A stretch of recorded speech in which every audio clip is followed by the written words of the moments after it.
what seems like a weakness at first in sometimes in certain situations becomes the strength, right? With CL, it was, oh, I feel so bad for the thing that's trying to kill me. And Minoko's like, don't feel too bad because otherwise it'll kill you faster. But really, she ends up seeing through the mask of because she's able to kind of connect and recognize what masks are sooner than the other people. With Lune, she is so entranced by beauty, but there's a famous line from Dostoevsky that says, like, in the end, beauty is what will save the world.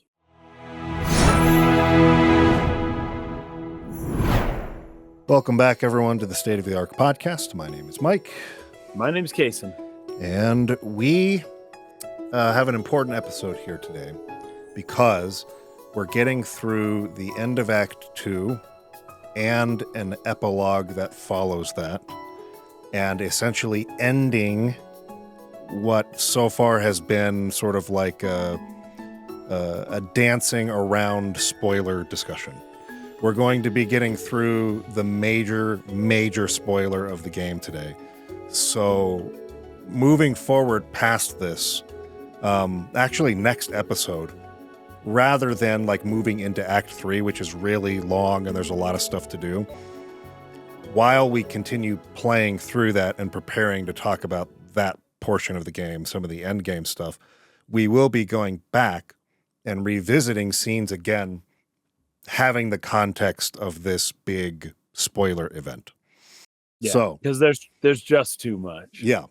There's too much that we haven't yet had the chance to talk about. And it's like every hour in the game, there's a whole thing that you just don't understand. It's kind of amazing that a game can pull this off and keep people interested while not really understanding any of it. But it's in part because the payoff is so good. Yeah.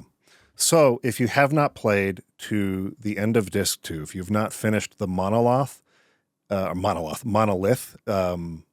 sequence and fought the Paintress and then come back to Lumiere and seen what that event is, please click off the video, go finish that part, and then come back.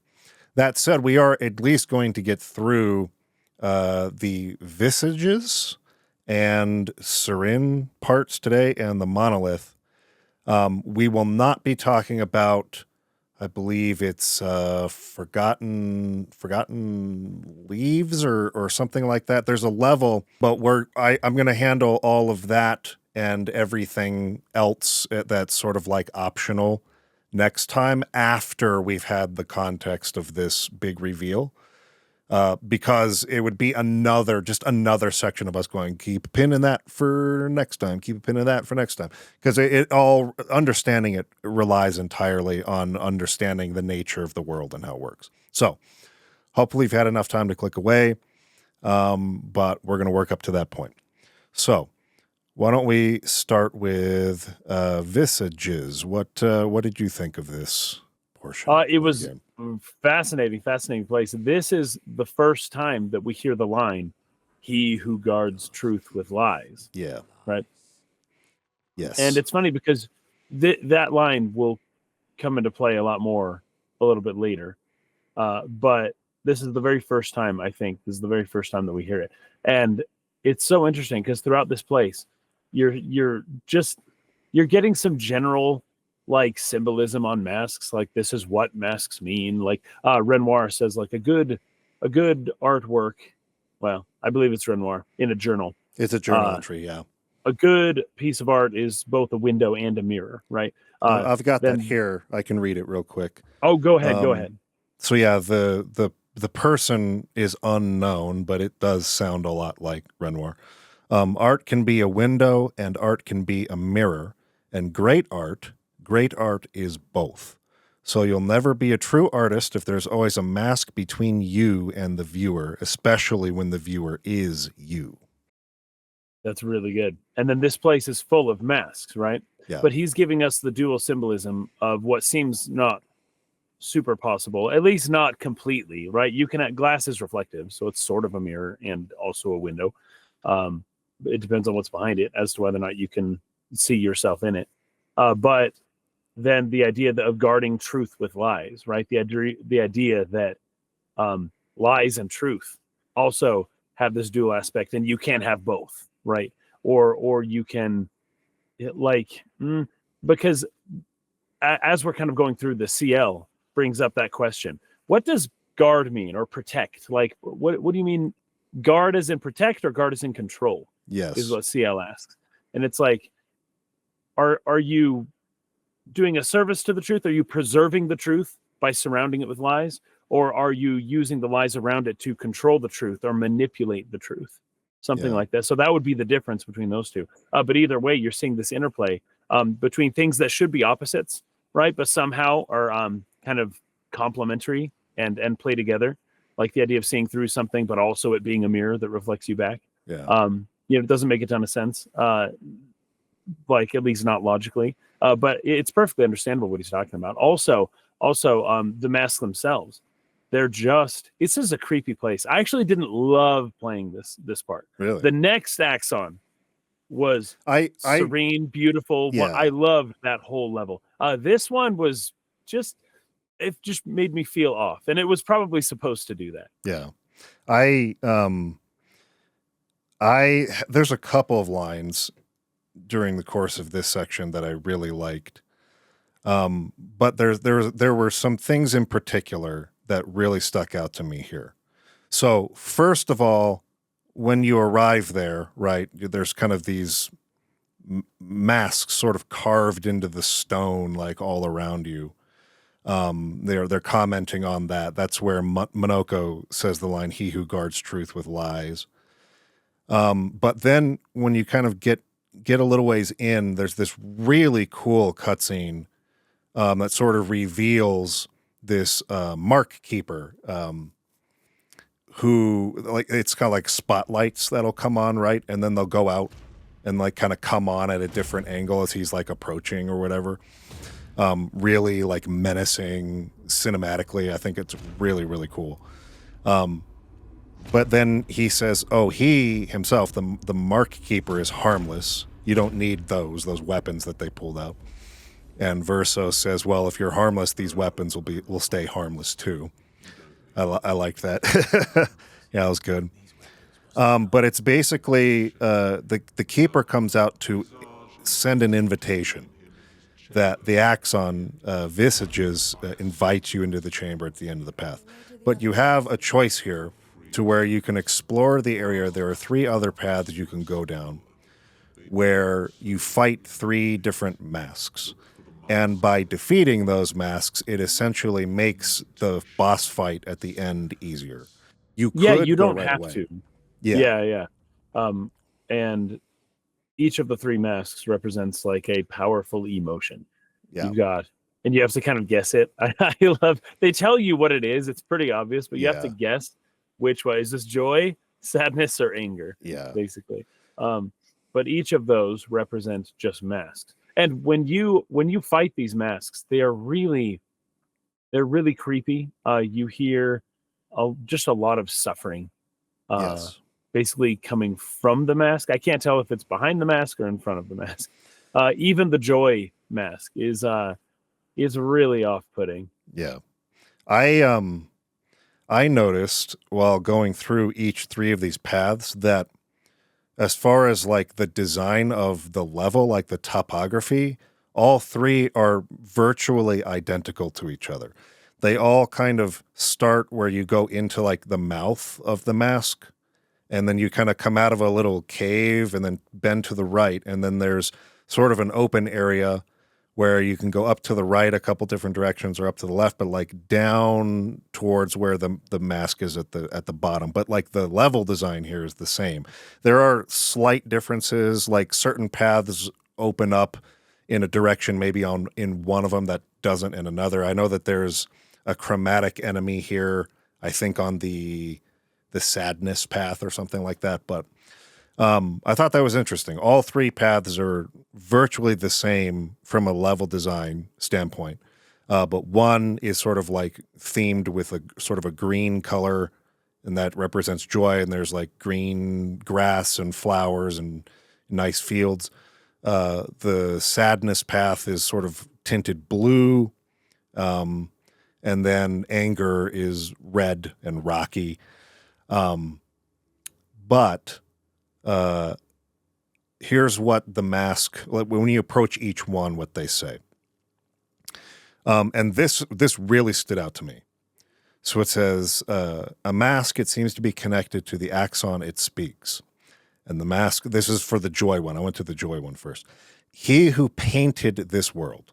That line stood out to me. He who painted this world. This is the first time, I think, in the game that they have referenced the one who had painted this world as a he.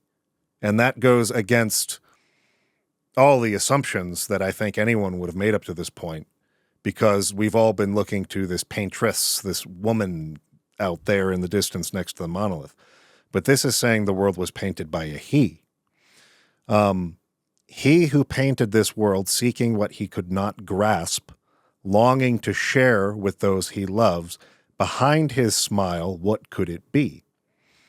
And so you choose joy, you fight that mask, destroy it, and then move on to the next one.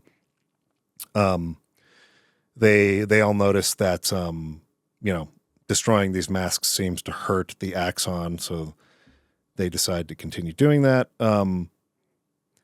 You move on to the next one. It says, he who lives in between, behind his veil, emotions swell, for a life forced to paint. What is he but a reflection of sadness? And then the third one, he who cannot fight fate. Behind his scowl, emotions blaze, but in the shadows his temper fades. What am I but a mask of anger?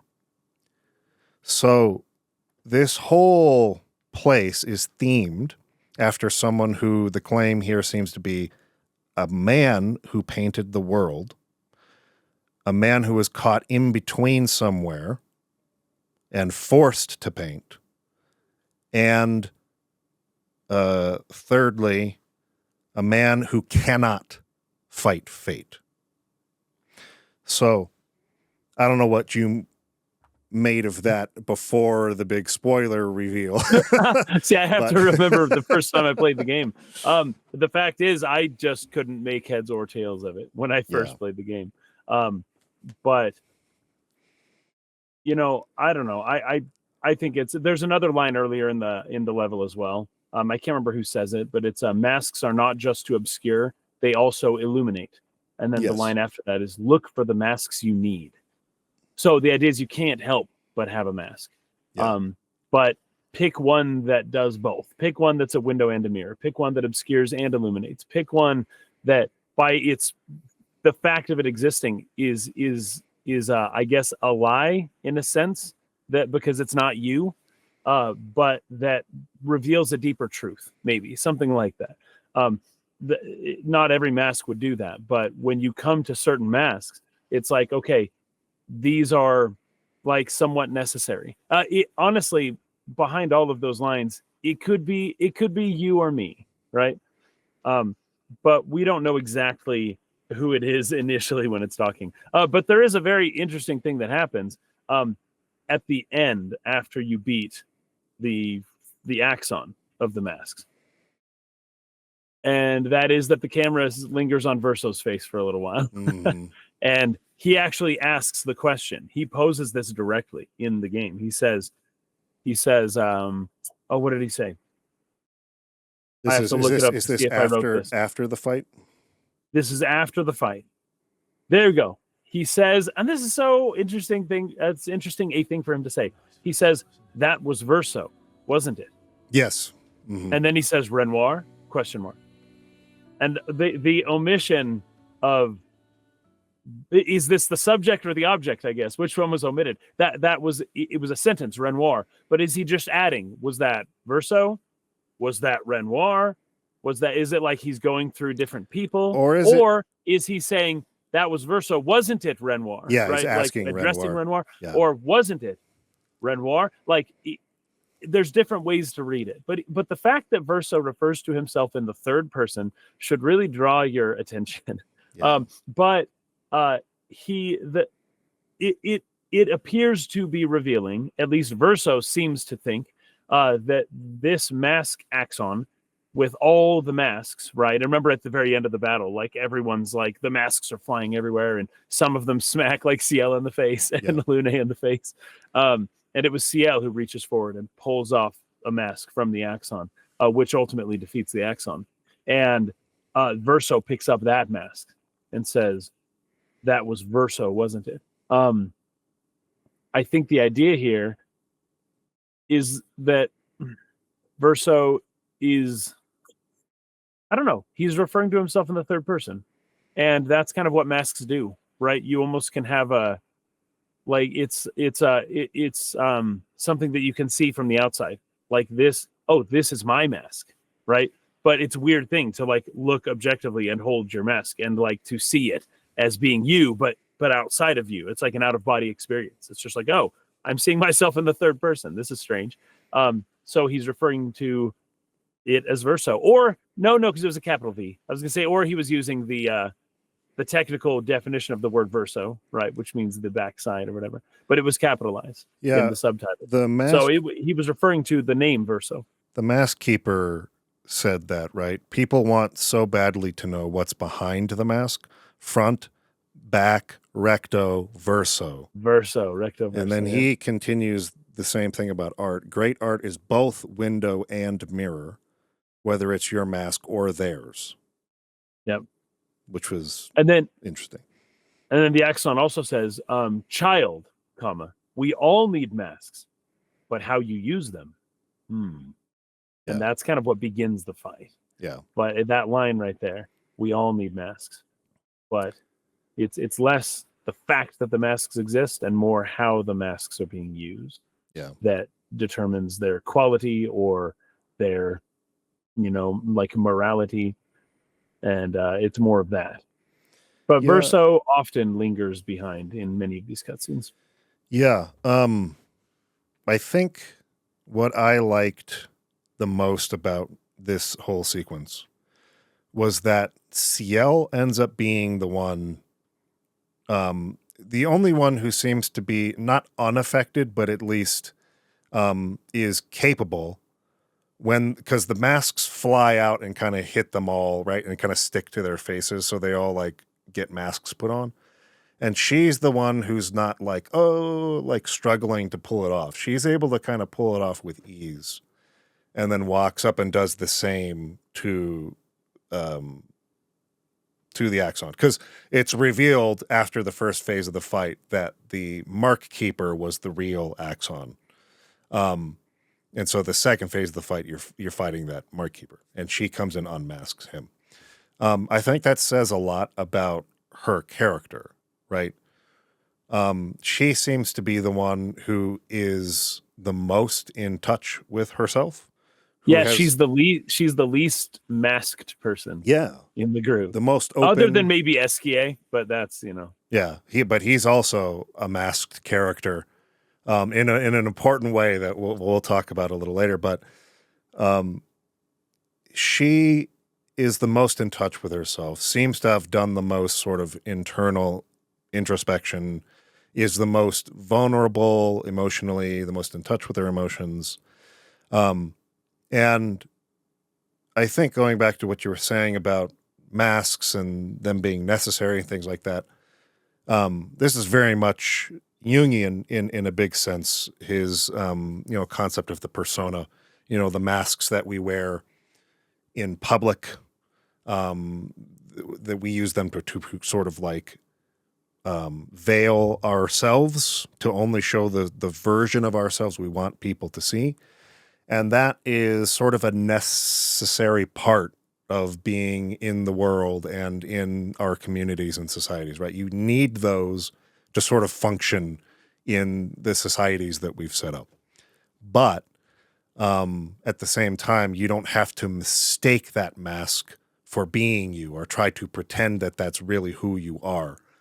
And it's an important thing to look behind that at the shadow, right? Integrate the shadow into the self, and to be able to use the masks for the function in which they serve, but not mistake that for who you are, and she's the one who's able to easily make that distinction. I thought that was a nice touch. That was very nice and well put. It's like the other characters are being controlled by, once the mask hits them, the mask is kind of controlling them, not in the sense that they're just zombies now, but in the sense that they're just freaking out and, oh, what, this mask, what do I do now? And they lose sight of the purpose. Like, keep fighting. It's just a mask. Like, it doesn't matter. But it's like, no, this mask is on me. I have to do it. Basically, the mask starts kind of like controlling them in the sense that it gets them to stop fighting the mark keeper. It gets them to kind of lose focus a little bit. But for CL, and like what you mentioned, you've got to integrate the persona into the whole. You don't get rid of the persona. Carl Jung isn't saying like chop off the persona, get rid of it, it's bad, it's useless. He's saying no, it's there, it's part of you, but it's part of you, right? Like just recognize that and do whatever work it takes to integrate it. And CL's able to do that. She's like, oh yeah, I have a mask. Yeah, I wear masks sometimes. It's easy. You just go like this, and then it comes off. And the other characters kind of, didn't really think to do that. The masks seem to more or less be like just inhibiting them, and they see it as a huge problem. Whereas CL sees it as something to just put on and take off, if you're in control. She stays in control. But the fact that taking the mask off of the Mark Keeper is ultimately what defeats him, right? Because we go through the whole fight, and it's like we won-ish, but it's not that easy to defeat these Axons. Like, winning the fight, technically, just like unleashes a greater power. You always have to do something different. This is true with the other Axon as well. You always have to do something that is unexpected or only one character can do, and it's not so simple as just chopping its head off. It's something else. And for CL, it was just revealing the truth, right? So if you guard truth with lies, then if the lie is the mask and you take off the mask, then you essentially reveal what was under the mask, which is the truth, or something like that. It becomes just a revelation of the deeper, like, brute reality or the facts, and that alone is what actually defeats the Mark Keeper. It wasn't all of the fighting; it was just revealing what was there to begin with, which was something that can't hurt you, I guess, is probably the best way to put it. Once you know what it is, once you see what it like truly is, it loses its power. The masks are what give it power. And that's true in society as well. Like, certain masks can give you power, but I don't know, they can also, that power may not be the best thing for you or anyone else, and they can also cause all sorts of damage. Right.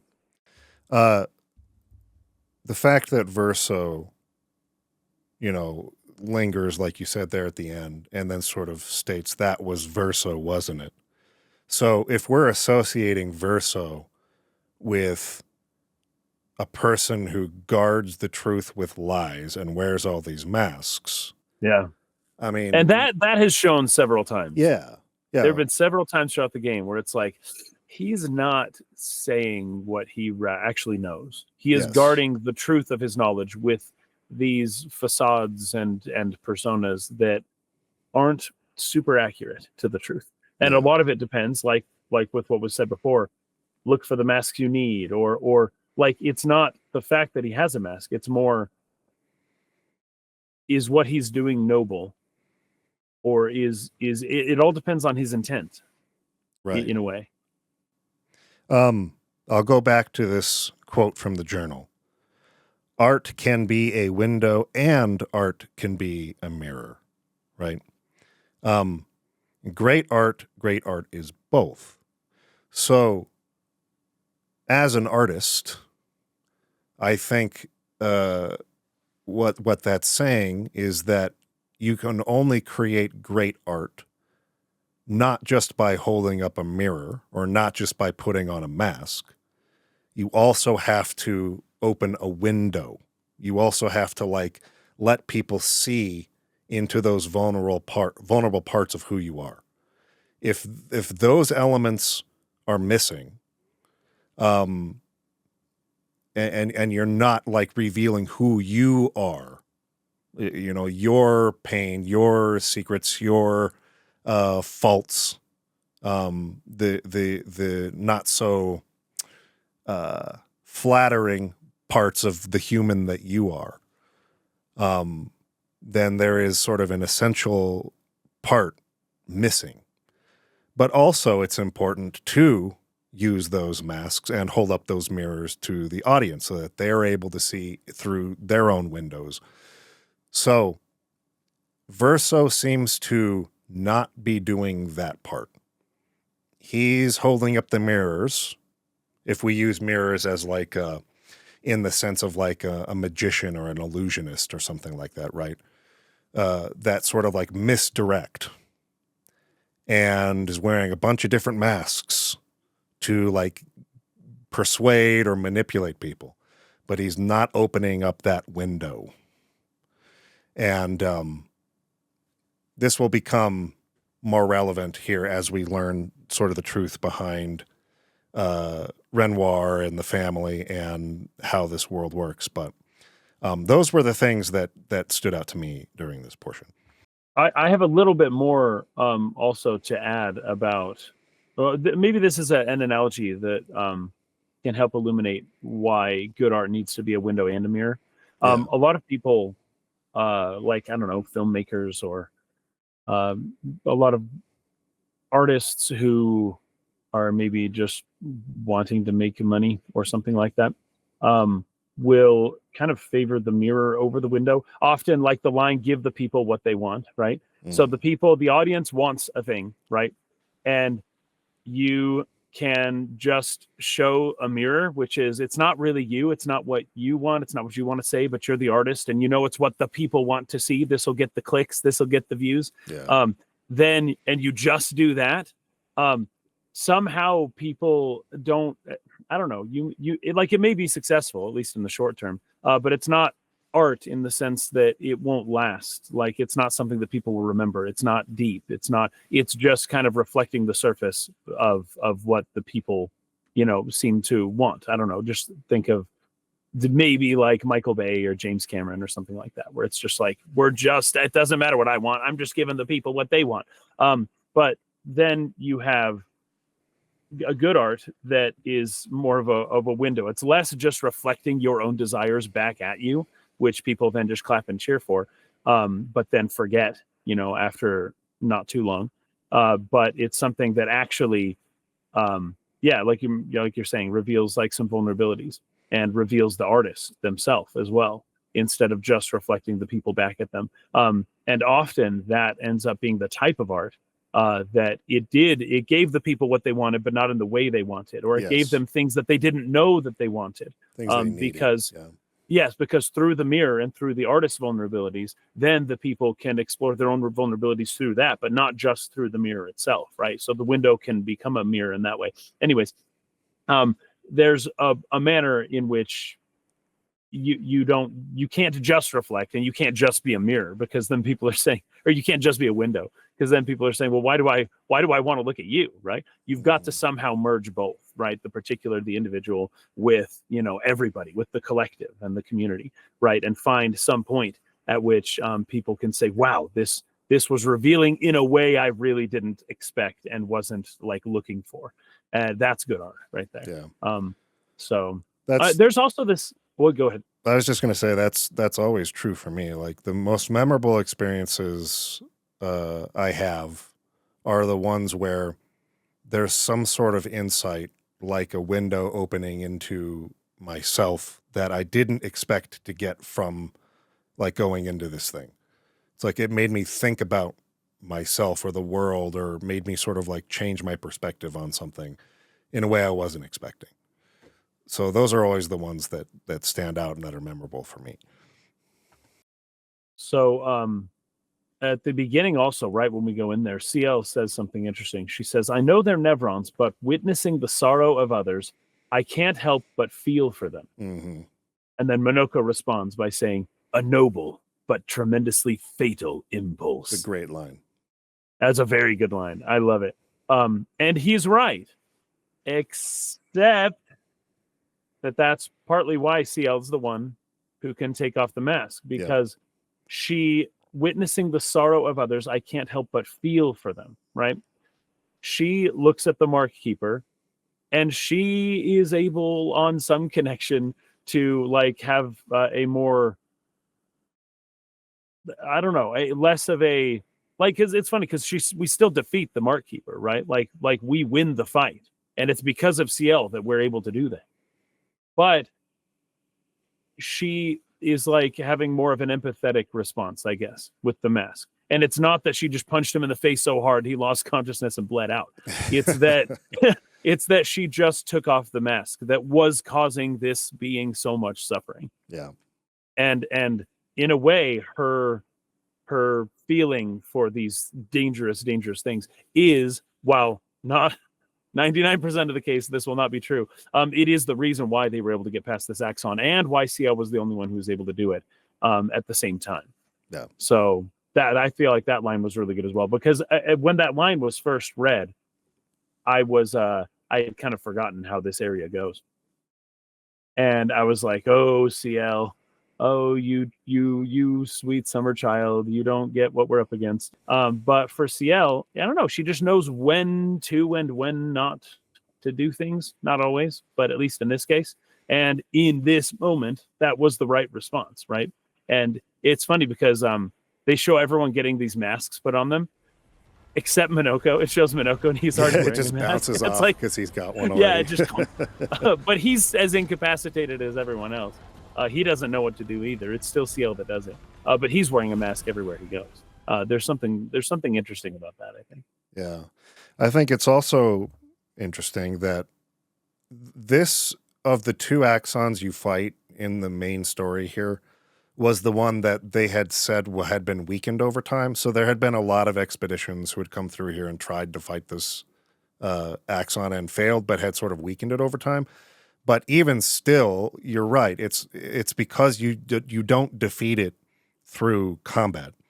You defeat it through unmasking it. And CL was the right person to do that through this impulse of empathy that she has. That was the key. And that's why the previous expeditioners never defeated this Axon. So, good stuff. There is a Spectre we have Man Bear Pig that we haven't here talked saying, about yet. would you be It's able an to unknown connect man the or a fact vanishing that all man? I can't Jestrels remember wear what the masks name is here, but and your it's one of concept the of Spectres. masking ourselves from the And truth? talks about like a war. Is it a There was primitive a war, nature of humans and since the boy the early days from the war etc.? died Yes, in it. you have a... And then the Spectre then says, this place, this Axon, is part of his story. And and then goes silent, basically. But we get some information, though nobody knows what it means. But there was a war, and a boy died, and sort of in some way became this Axon is like part of the story of that boy. Yeah. So that's very interesting. Also, we didn't mention CL's line when she takes off her own mask. She says, "This mask can't hurt me because it is me." Yes, is what she said. So that's the integration thing you're talking about. Yes. That was very succinct. A very good way to put it. That's great. We'll just head straight to the next one. This is my favorite area aesthetically, as far as like the architecture, the design of the level. It's very different from anything that we've seen so far in the game. And I believe, I believe that they mention as you come in here that this is unlike any other architecture because it was built after the fracture or something like that. Right. Well, maybe we're getting a little ahead of ourselves. Is there anything back at camp? There is just a little bit. Let's do that first.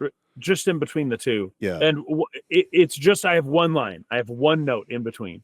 And it's at the camp scene. And basically, they take the mask, right, that CL pulls off of the Mark Keeper.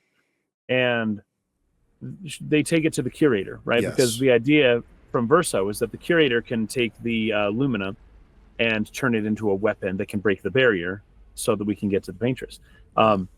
But immediately, I think it is CL who walks up and she's got the mask.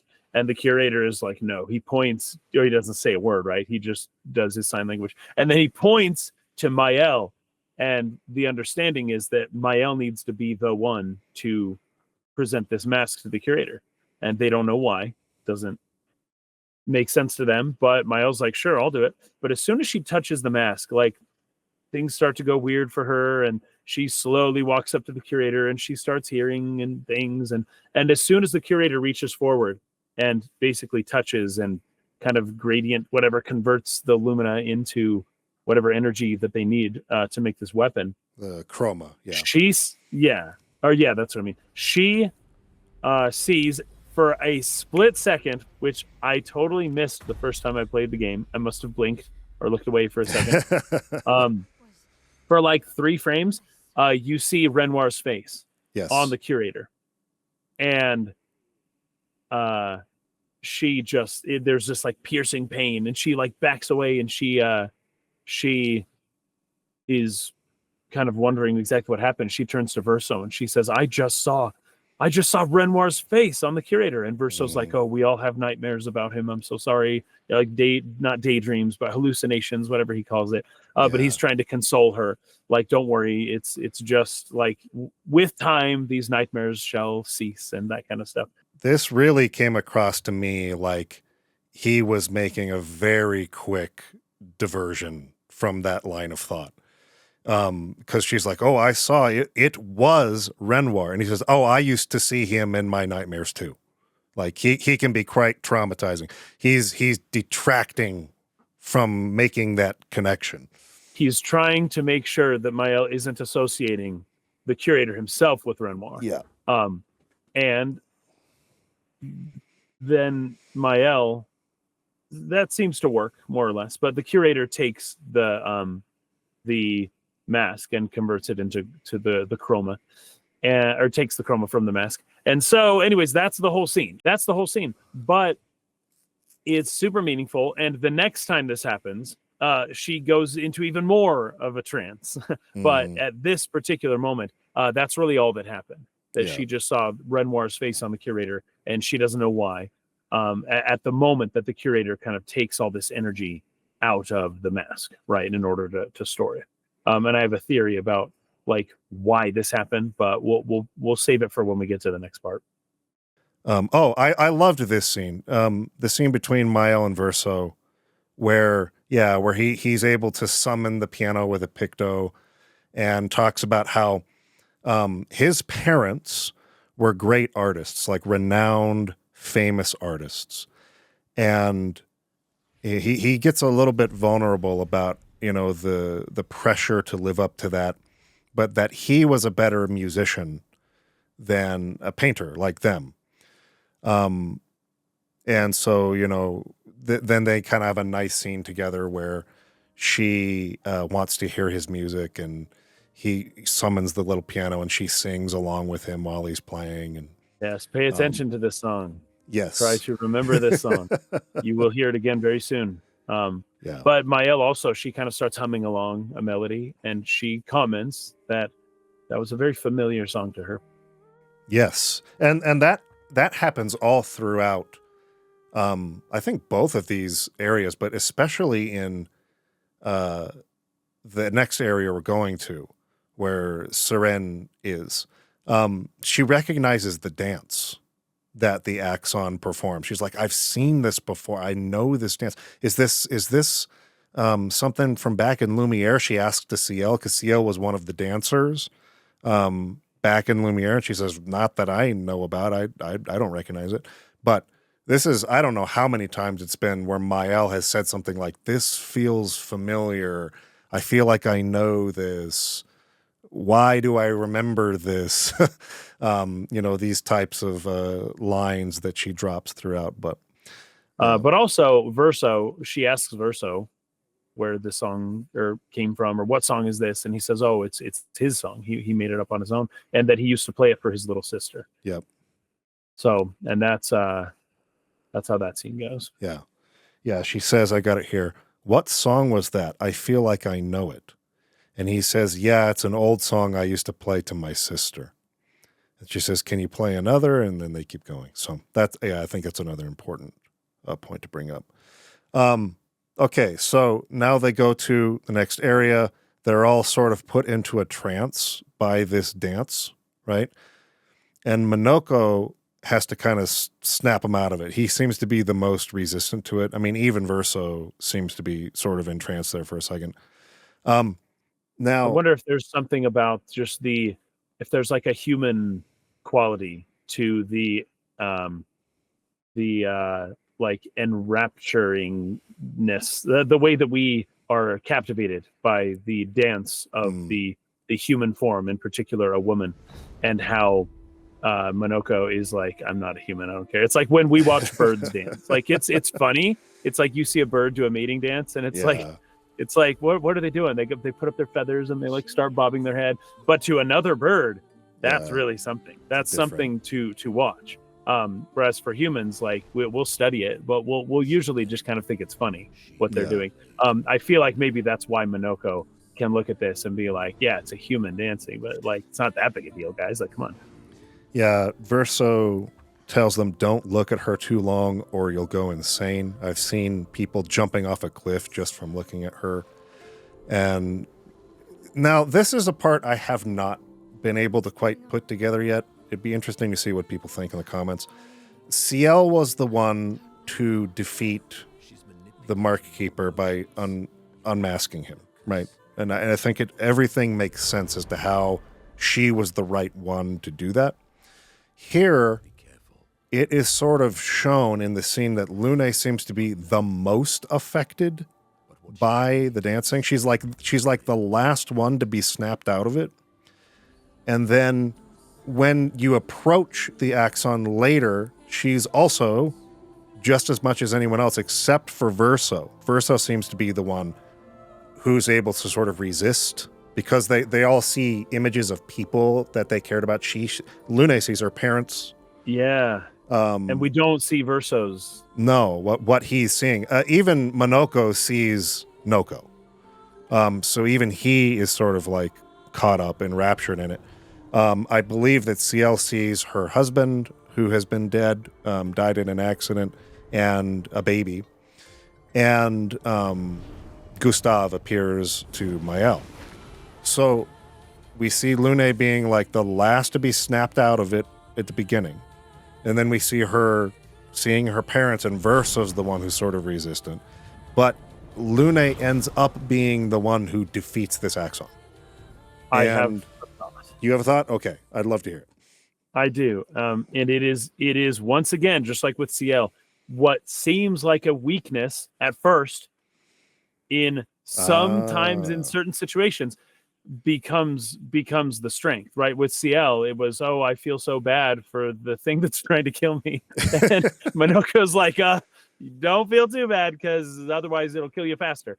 But really, she ends up seeing through the mask of because she's able to kind of connect and recognize what masks are sooner than the other people.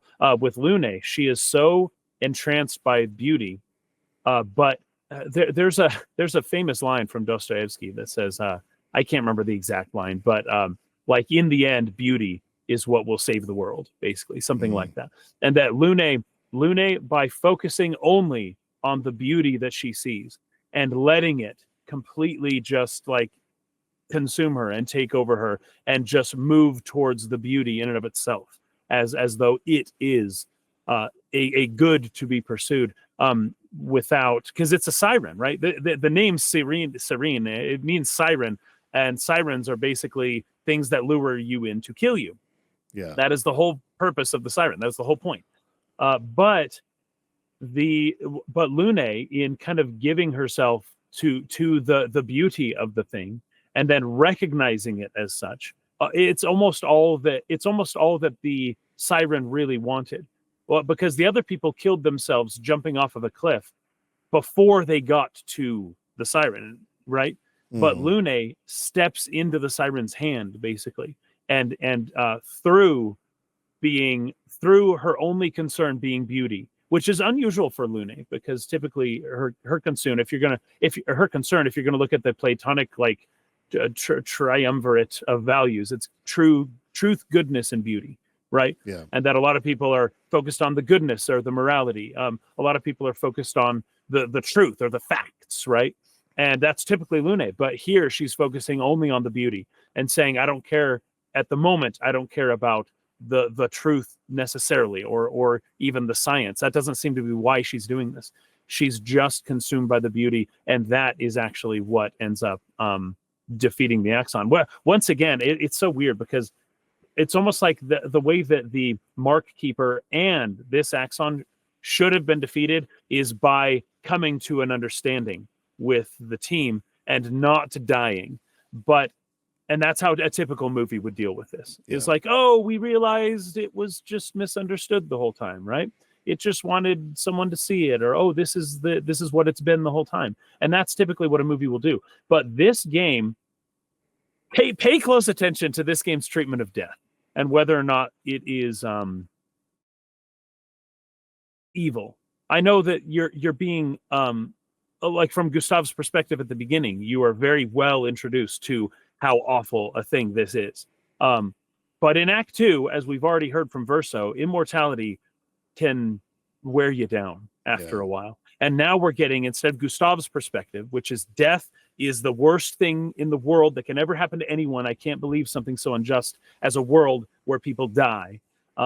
Then we have Verso, who is kind of looking for a way or reason to die. That is what he is searching for. And like we're seeing a different perspective of death now. And that gosh, I don't know. I can't say too much at this point. We're almost there. But yeah, we're almost there. But just pay attention to just pay attention to the evolution of the way that the game is presenting death to you. And then maybe you can kind of reconcile the fact that while Lune is coming to see eye to eye and understand this Axon, that she's also still killing it. It's not that it's not dying now. It is dying. But death maybe isn't what you thought it was before. We'll just put it that way. Yeah. And so the way that CL and Lune defeat these things is, by giving in to what at first seems like a weakness, but ultimately it becomes a strength. And as we saw with Lune before, as we, I think, talked about last time, she feels deeply all of the emotions that it seems like she's not feeling because she's so rational. You brought up the Spock and the Vulcans, right? This is, was it just Spock or was it all the Vulcans? All the Vulcans. They had a history. I know this is not a Star Trek podcast, but in their history, they almost destroyed themselves. They were an extremely, I'll call it non-rational species in their like ancient past. And there's a certain discipline or like religion that formed as a means of trying to control that sort of ended up preserving them in their culture. But there was a split where some of those people left and they became the Romulans, which are sort of like one of the villain races in Star Trek. And they very much still are highly emotional. But the Vulcans are highly emotional. They just use rationality to like control it. Right. Yeah. So I haven't watched Star Wars the way that you have, or Star Trek. So. Yeah. Anyways, Mike's a huge Star Trek fan. I've seen, 20 or 30 episodes in my time. Good stuff. Yeah, it's fun. But I like that connection there. Because that's pretty apt. But it is important to remember that Lune feels these emotions possibly more than everyone else. It just doesn't seem that way. Yeah. But so then when she becomes so enraptured with beauty, after understanding how emotional Lune can feel and experience intense emotions to a higher degree than probably normal other people, because Mael is like, I don't feel what you're feeling. Like, that's crazy. Like, you have this connection to this other world through this like emotional depth that you have that you it seems like you're always canceling out. But once we learn that, then we see how she deals with this Axon through this like deep emotional connection through something along the lines of just beauty itself. That's a good take. I couldn't think of a reason, but that I think that works. And I'd be interested to hear other people's take on that as well, because I think you're right though. Like, they present in both of these stories like a certain weakness that this character who ends up defeating the Axon has. Oh, you shouldn't, give into that. But it's through doing that they end up defeating them. So you're probably on the right track there. There's another parallel to this at the Monolith that I don't know if we're going to get to today. We're going to do it right now. There's another parallel. Well, I had a few more. Well, okay, I guess it's just like the Weaver. There's also the camp. So, anything else that you have before the Monolith, go for it. Just the Weaver. I found the Weaver to be interesting. You have the option, just like with the mask. It's like you can go defeat the masks, but once you approach a mask, they instigate the fight. This was different. The Weaver is just doing its own thing, just weaving away on the sewing machine or whatever it is, and making these cloths for the siren to use, either for beauty or for as a weapon. And you are told specifically, like, this thing is peacefully away at its own work and doesn't care to fight you at all. Do you still fight it? Right? And you choose yes or no. But it's already been established before that if you kill this thing, it will be easier to then kill the Axon. So it's almost an ethical dilemma, but also maybe not really, but just the fact that it's not attacking you first. But if you do the first strike thing, you're attacking all the Nevrons first at this point. Yeah. It doesn't, but when it gives you the option, just think about that. There's a reason why it's giving you the option. It's trying to get you to think a little bit more about, well, should I keep this thing that's making these beautiful tapestries? Should I leave it and then just have a harder fight, but that thing's still there because it's not killing anyone and it will continue to make beautiful stuff because that's cool. Once again, that's kind of the for beauty's sake alone, right? Is beauty something to be preserved in the world on its own, even at the cost of an expensive fight, but then this thing can still produce it? I feel like the fact that you even have a question, the game is possibly wanting to nudge you in the direction of no, even though Verso is immortal and has never killed an Axon, we are going to make the fight harder for ourselves on purpose, in order to preserve this thing that does nothing but make beautiful things, right? That aren't hurting anyone. In and of themselves aren't hurting anyone. This was really interesting because the first time I played the game, I did not do the Visage's Axon first. I did this Axon first. I followed Ciel's suggestion of going to the harder one first. And what's interesting is that when I came across this part, I was thinking about the white Nevrons, right? So there's a bunch of white Nevrons in the world that you can choose to help or kill. And I was choosing to help them. I figured there's going to be some kind of reward for that at some point in the game or something. And I was thinking about this mini boss in the same way. It's it's not trying to hurt me. It's harmless like the other white Nevrons are. It's not aggressive. Maybe I shouldn't attack it. So I didn't. And what you get for defeating this boss is a Picto that protects you against the charm status effect, which really sucks. It's I believe it functions in the same way that the Confuse status effect works in Final Fantasy games, where you'll attack yourself or maybe your party members by accident because the character's all befuddled. Charm works that. I guess Charm probably worked that way in Final Fantasy IX. I remember there being an enemy that casts Charm in that sense. But anyway, there's two bosses, not only the Axon itself, but also another boss after this that charms your party and makes the fights way freaking harder. So I just thought it was really interesting that they're kind of, I felt the way they were presenting it is in a way where it's oh, you shouldn't do this. Just like you shouldn't, quote unquote, shouldn't kill the white Nevrons or something. But that is kind of like Monoko's line earlier. That's a very fatal sort of line of reasoning to be following here. You'll probably die if you don't get this Picto. So there really is sense in what he's saying too. It's a little bit more nuanced. While I guess what I'm trying to say is that both he and CL are right.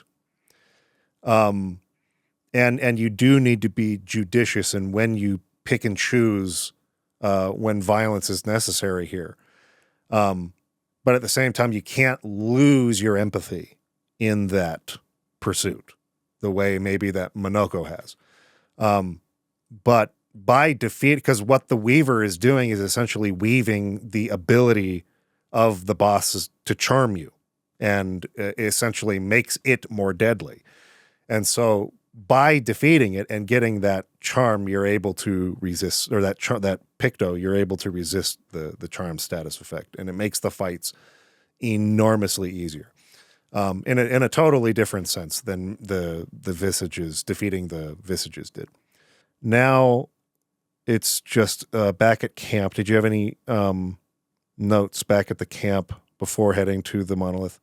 Oh, yeah, I do. So once again, Mael shows up, and she's got the what was it from the paint or from this axon that they're presenting?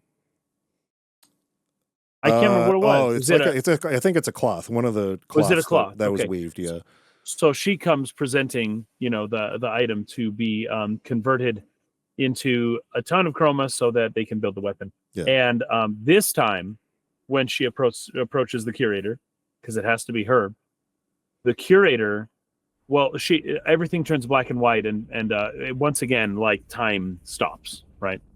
And she turns around and she sees somebody in the distance, and I think what you're supposed to think is that this is going to be Alicia, right? Yes. But it's not. As the camera racks focus and kind of moves behind Mael, you see that it's a woman we have seen once before. It's the woman that Alicia was with in the manor, whose hair is kind of like going up. Yeah. And it's this woman with really long hair that is always in an up position, as though she's like in water sinking or ink. Yeah. Say what you will. But it's the faceless woman. And for like a split second, the faceless woman disappears, and I believe it's the faceless woman that appears behind her and kind of like grabs her. And then time starts again, and she's just, like breathing hard and falling down, and everyone's like, "Oh no, what happened? What happened? Oh, I saw her again. Why is this happening to me?" is what she's questioning. But she says, "Oh, I saw a woman. This was somebody else. This isn't the same person that I've been seeing this whole time." And nobody really knows what to make of it. But it's important to note that had happened also at that moment when she was giving the cloth to the curator. Yeah. And then he finishes the sword. Yeah, and it's a rep here. It's a Mael sword. Yeah. It's not a weapon for anyone else, basically. Also, so it's quite clear that this is Mael's thing to do. Yeah. The weapon itself is designed in a way that kind of looks like that symbol of those like black holes or those eclipses we've been seeing throughout the game, right? It's a black sword with sort of like a white edge or silhouette kind of around it. Yeah, silhouette. That's like around it, like tracing it, yeah. Yeah. So like that being like the key that will like break down the barrier, I thought was an interesting piece of symbolism. That connects to that other symbol we've been seeing throughout the game. But then they have the scene where, and I liked this a lot, CL is being playful. She's being playful, but she says, you thought we wouldn't figure it out, didn't you? Or something like that. Yeah, you've been lying to us, Verso. Yeah, and he has a genuine look of concern on his face for a second. Like, it's not like what are you talking about? Like, the way that she's being playful, he almost like feels like she's hit on something, unmasked him, right? For a moment, he seems to be afraid of that. And then she reveals that Esquier is like filled up inside of his little like balloon body wine that had been stashed by by Verso. And so they all decide to drink, except for Mael. She's underage, I guess, in this world. She wants apple juice instead. So they all start drinking and having fun, but he slips away. And this is where he's approached one more time by Alicia and Renoir. And I love the line. He takes the mask off of her because she's wearing that sort of half mask thing. And he says, "My beautiful sister doesn't need this ugly mask." I love that too. It was great. And that's when Renoir approaches and he's like, "Oh, did you bring him here? Really? You did that?" Saying to Alicia. She shakes her head. No, I didn't do it. And but Renoir says, "I haven't come here to fight." So this is another example, and we'll have one more after this, where Renoir tries to appeal to Verso. Like, you are, and he's outright stating here, you are condemning her to death, all of us to death through this course of action. Like, what is the point of it? In fact, let me just read exactly what he says here. Yeah, I would love to go through this whole dialogue here. I thought it was really good. It was very revealing. Yeah. So he says, "I'm not here to fight, but my son, do you know what it means to disappear into nothingness? Have you thought through the consequences, not just for you or even for me, but for them, your friends over there, their memories, their dreams, their love for each other? Who really is the one painting death, and who paints life instead? We exist, and we will exist for as long as she wants. You want to spoil what we've been given. Sometimes we paint the bars of our own prison. Your despair blinds you. You think you're ready to pay the price, but are you willing to let them pay the price for you?" Yeah. And this goes back to a conversation with Minoko earlier. I mean, not like the support conversation. I think the one that happens here is they can end up dueling or something like that. But before that, Minoko says, "You're finally here. We're at the Monolith now." Verso says, "We are." And Minoko says, "You ready?" And Verso says, "Yeah." And that might seem on the surface like, are you ready to fight the Paintress? Are you prepared for the fight coming up? But that's not it. And Renoir is, touching on what he really meant there. Are you ready? Are you ready to let them pay the price for you? Your despair is blinding you, right? Do you know what it means to disappear into nothingness? Have you thought through the consequences, not just for you or me, but for them, for your sister? And Verso says, or I guess they both say it together, "May everything be decided before their very eyes, between the bars of their prison, in the shadow of the monolith." In the shadow of the monolith. So,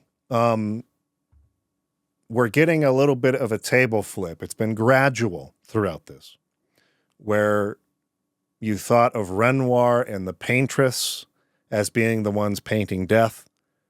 Renoir seems to be suggesting the opposite, that it's Verso who's wanting to do that, and that he is trying to preserve things. In what way, we don't fully understand yet, but things are, let's just say the distrust that the party initially had for Verso may not have been misplaced. It's true. The only like saving, the only thing that could help Verso in this moment, in this case, is that line there. May everything be decided before their very eyes. Right. Yeah. So I'm not going to tell them the truth, but I am going to show them the truth. And then they will have a choice basically to make. I don't know, judge you how successful, I don't know, or like whether or not that's actually what happens. Whether or not, if you ask Lune or CL, did you feel like you had a ton of choice in the results or the consequences of what happens after confronting the Paintress? They might say no, but this seems to be Verso's intent. that everything will be decided before their very eyes, between the bars of their prison. And I like that imagery too, that sometimes we paint the bars of our own prison. That line hits really hard, actually. And especially for this game in particular. Sometimes we paint the bars of our own prison. I don't think Renoir, I don't know. He's revealing a lot here now. But also he's saying, who is really the one painting death? You know, you may be upset about the situation with the Paintress, but what you're going to do is, according to Renoir, really no different, or maybe worse than what she's doing, at least for everybody else. So, and then in the shadow of the monolith is where everything will be decided. Yep. It's good stuff. Okay. So you proceed forward, use the new weapon to destroy the barrier.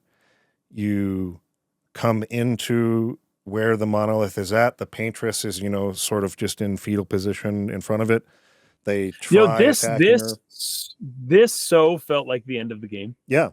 Like they do a good job. And it was a good game up to this point. I was like, wow, man, bravo. This game is finishing nicely, I thought.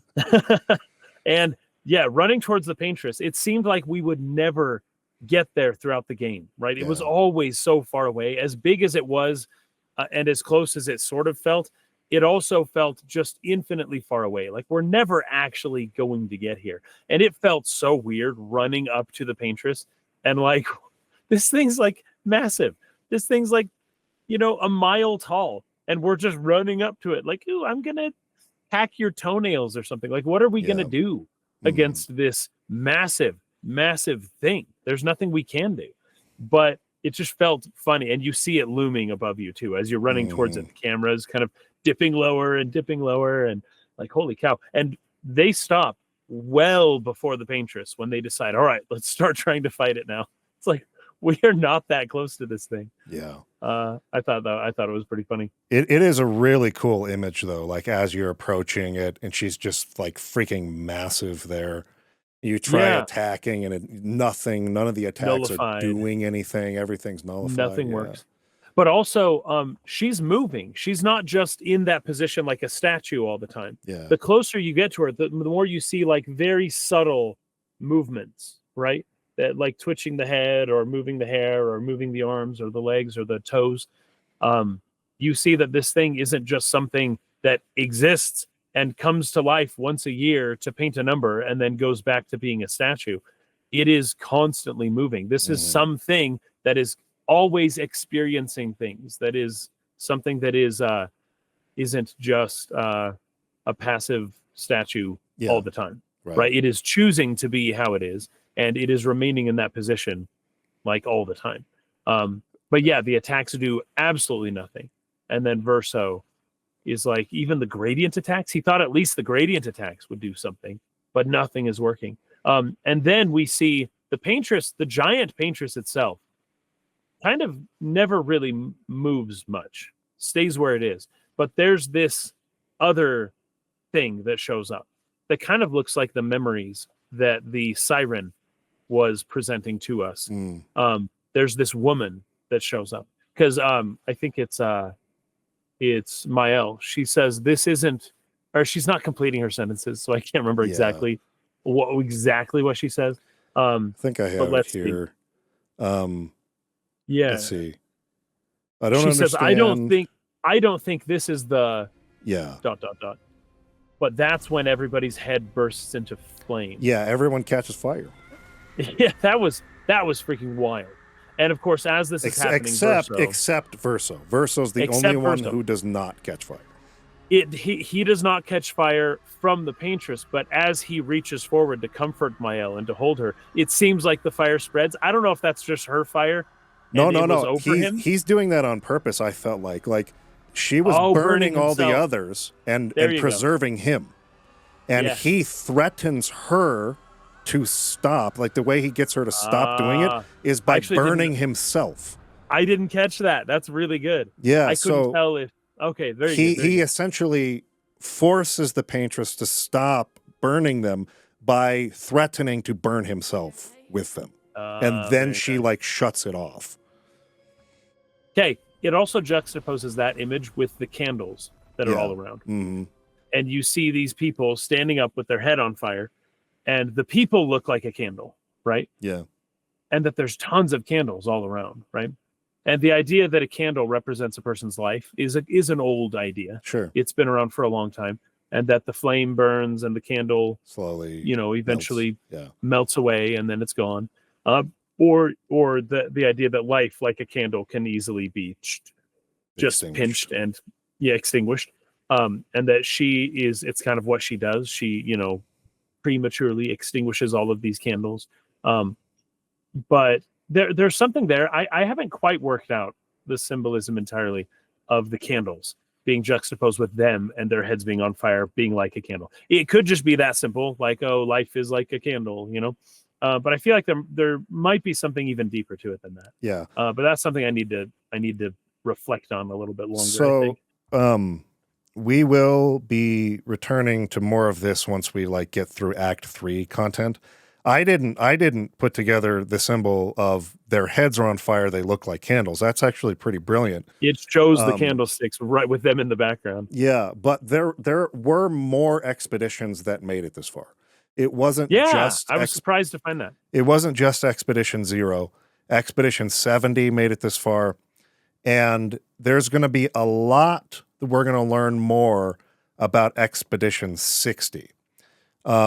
That will reveal some other things that I didn't know in a previous episode about those swords of light back in Old Lumiere. Yeah, that's right. How they got there and how the Axon there in Old Lumiere died and stuff like that.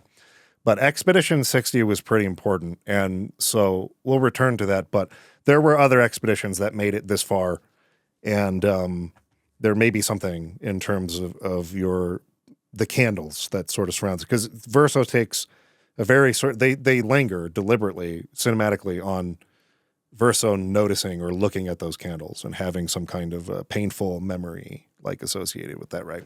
Yes, that's right. That's right. And of course, fire, once again, with Mael and Alicia and the mansion and all of this stuff. There's been a motif of fire of some sorts. Yeah. Throughout the whole game. The fire or the burn status effect being without question the most useful and the strongest status effect in the game is very soon going to make a lot of sense. Okay, so basically the way into the monolith is opened once Verso threatens to burn himself. So you go in and it's a series of little vignettes of the different areas we've been in throughout the game. The starting area where Gustav woke up and sort of those meadows, the flying waters, the ancient sanctuary where that leads up to the Gestural village. You go up to the mountains, or I'm sorry, what's the name of the caves where Gustav died? Those cliff sides. Something I can't remember the name of it. I can find it out right now. Then the Forgotten Battlefield, the Stone Wave Cliffs. Stone Wave Cliffs, that's what it is. The Stone Wave Cliffs, the Forgotten Battlefield, all the way up to Monoko's station, and then after that, Old Lumiere. And Old Lumiere is sort of the final part of all these different little vignettes. So, did you have any notes before the fight with Renoir at the end of this? Oh, there are tons of little scenes. They go black and white, and you see these different scenes of a family. I think that's what you were going to say, right?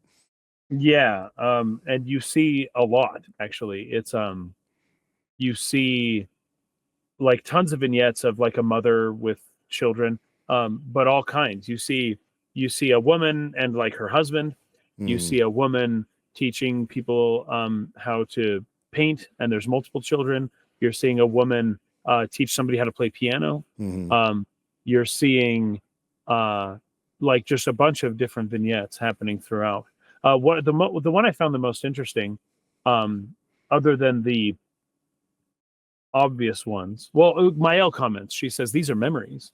And Luna's like, how do you know? And she's like, I just know. Like, I can read the chroma Yeah. in the monolith. I know what this stuff means.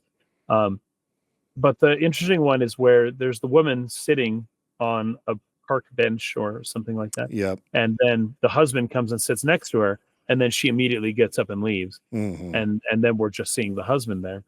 And CL is kind of wondering what's going on here, but she says, are the husband and wife, like, are they fighting? Is the wife trying to fight the husband? Something like that. Yeah. Like, in a way, I don't know if the word fight was being No, used, it is. like Lune says, who is she fighting? And CL says, yes. her husband? Her husband. That was it. Yeah. And that was really good. I liked all of these, and each one, there's some lines with it as well. But you don't know what it means. You don't know what it means all the way up until you come to the specter of this part, which is the boy, a young boy. And he says, yeah, welcome to my train station. Where do you want to go? Oh, your train station? Oh, my mommy bought me a new train. Like, what? This is wild. But this boy is part of this world, basically. Like a lot of the images that we see of the woman and the child, it easily could be this boy that we're seeing. And then we kind of make it all the way to the point right before we get to the top of the monolith. And that's where Renoir shows up. And there is one more. There's a journal. There's a journal by somebody named Aline. Yes. Or Aline. And I need to find it, though. I can't remember which. Is there a journal? Here it is. All journal. Yeah, it's there. Okay, Aline, here it is. His little grin, so proud of his latest creation. But at least those memories remain. What hurts more are the memories unmade, the conversations we'll never have, the time we'll never spend. This seems to be the name of the woman we've been seeing this whole time, is Aline, or Aline. I want rage to consume me, anything to fill the hollow, but rage won't come. I just float in an endless nothingness. The person I cannot stand being around is Alicia. Her pain is a broken mirror, the shards reflecting back tenfold. Every moment with her, the cuts deepen, and I feel myself unraveling. Broken mirror is, isn't that Xenogears? Very Xenogears, yep. Yeah. Of course, that's what I would always think of with that. But the pain of Alicia is like a broken mirror, with the shards reflecting back tenfold. Every moment with her, the cuts deepen, and I feel myself unraveling. I know what he'll say. She's referring, I believe, now to her husband. But this is the first time I've felt any surcease. For a moment, or for a few moments a day, my heart beats again. And we don't know what it is, but whatever she's doing is the only thing that helps ease the burden and ease the pain that she feels. Yeah. And there we go. So that was the journal that we found there. And also, this is fun stuff. Now, okay, the woman dancing. Now I'm wondering if I'm remembering this right. Was the siren dancing to the song Verso played, or is it this point that we hear that song again? I'm actually I might need to retract that about the siren, because I remember the song playing again. But here, when the woman is teaching the little boy to play piano, this little boy is playing the song that Verso. Yeah, I believe he that sounds right. up. That sounds right. Okay. Yes. Yeah, I can't remember if it's. I'll double check with the siren. Okay. But the little boy playing the piano is playing the song that Verso says he wrote. Yes. To play to his sister. So that's cool. And very, very interesting. Mael doesn't seem to realize that, but she's floating in a sea of familiarity at the moment. Everything she sees, she's like, oh, this is familiar. This feels familiar. Everything around her feels familiar. Yeah. And then we come to the point now where Renoir shows up. Yeah. All right. So this is, we can basically start revealing the big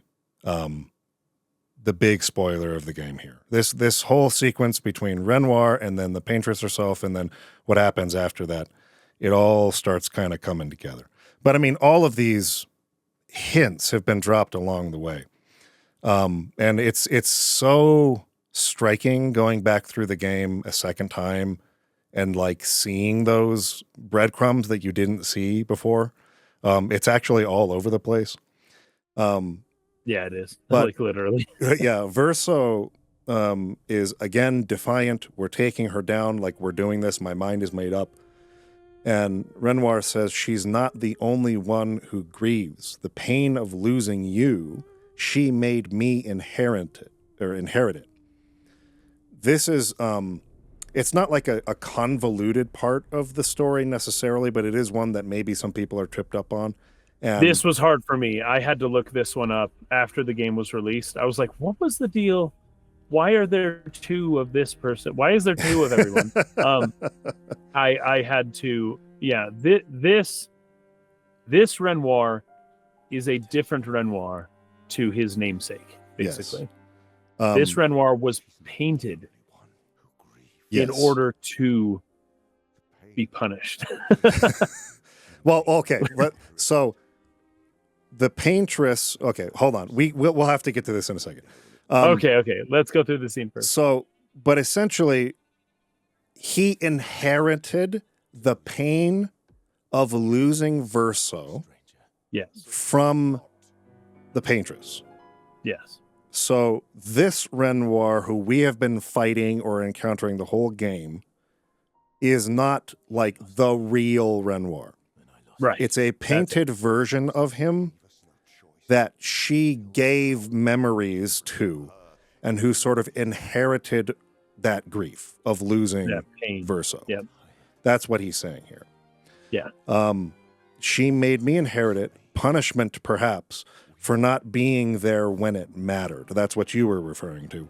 Yeah. I refuse to lose my son. Now, this Renoir's son is Verso, the one we've been traveling with. Yeah. For this Verso is also not, quote unquote, the real Verso. Will the real Verso please stand up? Yeah. So Verso responds to that. That son you're talking about that you have pain about losing was a stranger. Meaning it's not your real son. He's confirming you inherited that memory. And then Renoir says, but you're not. You standing in front of me. You're not. You are actually my real son. Yeah. Then Versa says, you lost me years ago, and I lost you.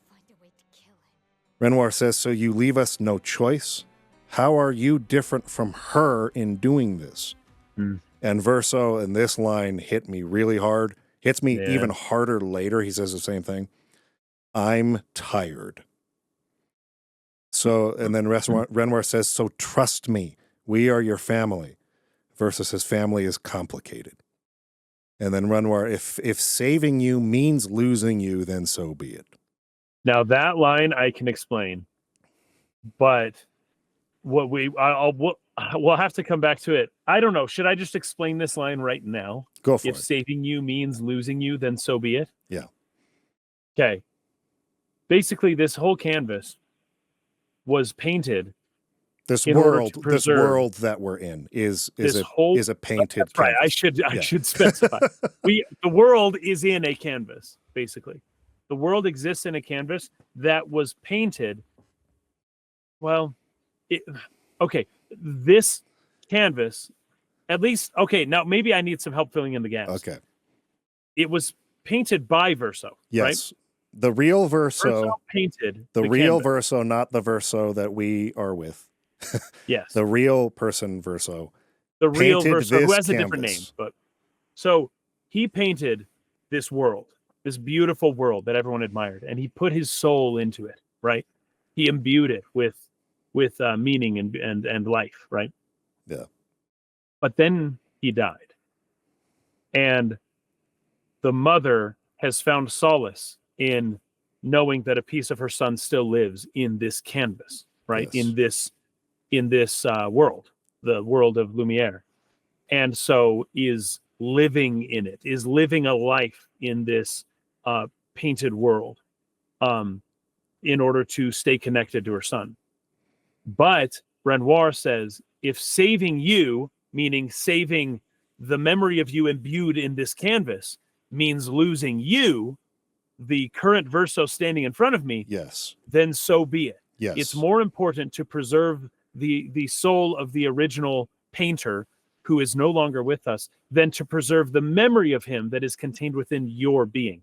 It's not like I don't love you, but it's that there are two of you and one of them supersedes you, and so be it. In order to save the Verso contained in this world, in this canvas, if that means I have to kill you to preserve it, then I will do it. I just wish I didn't have to. Very good. Yes, that's right. So that is the spoiler for this whole game. That's it. Not it. Actually, there's one more. But that is the biggest spoiler that we've been dancing around up to this point. Yeah.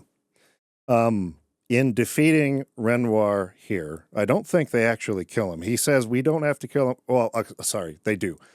He says Not we just need fight, to. In the fight, we just need to incapacitate him. They do that, but Renoir resists and resists and resists until the curator shows up, who we already saw that Maëlle connected to Renoir, and he, using her hand, like puts it up to this painted version of Renoir and gamages him. So Maëlle needed to make contact basically with Renoir. Yeah.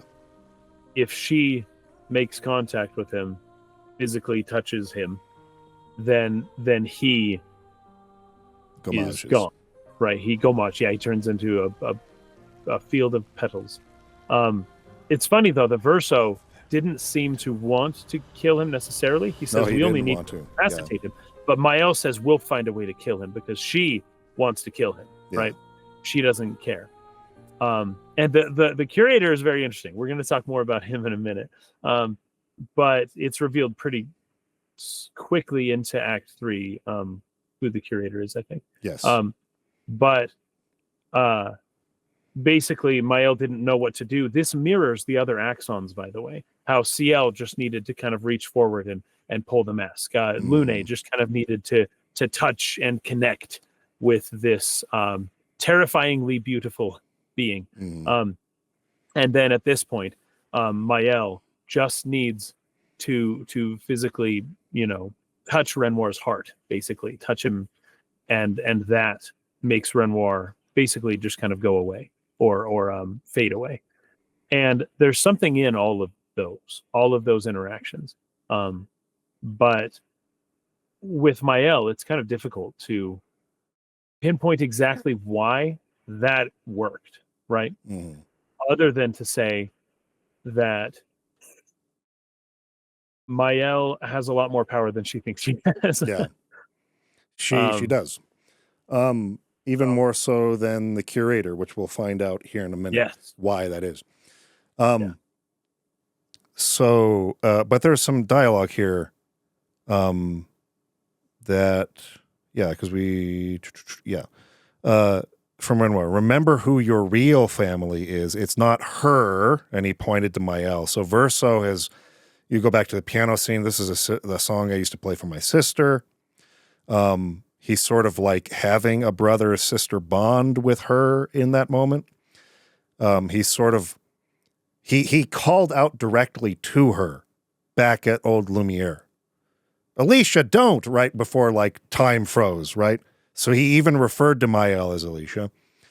So Renoir is saying that person, Maëlle, is not your real family. It's your sister, your mother, me. We are your family. You would condemn us all to die for what? Who do you really save with your sacrifice? Yeah, and Maëlle's like, she's starting to put it together, right? Yeah. Yeah, but here's the thing. I'm realizing how brilliant this script is. Remember what you said before when you were saying when the other characters respond, sometimes it's to mislead you. Yes. Or sometimes it's okay. Now this is so funny. I'm just having this connection now. But if you read this, you're looking at the script, right? Yes. Take Maëlle's name out of it.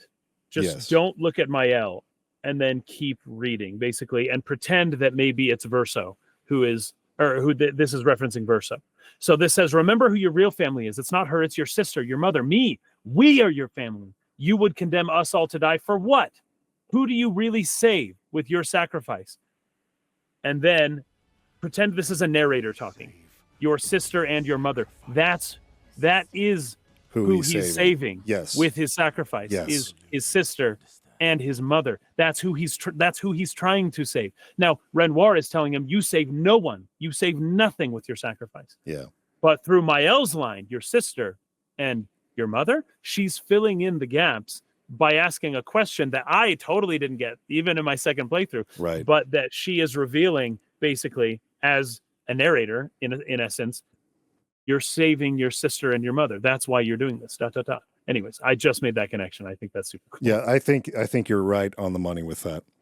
Then Verso says, you're too drunk on your own illusion to understand. Renoir, then let us celebrate the second destruction of the Descendre family.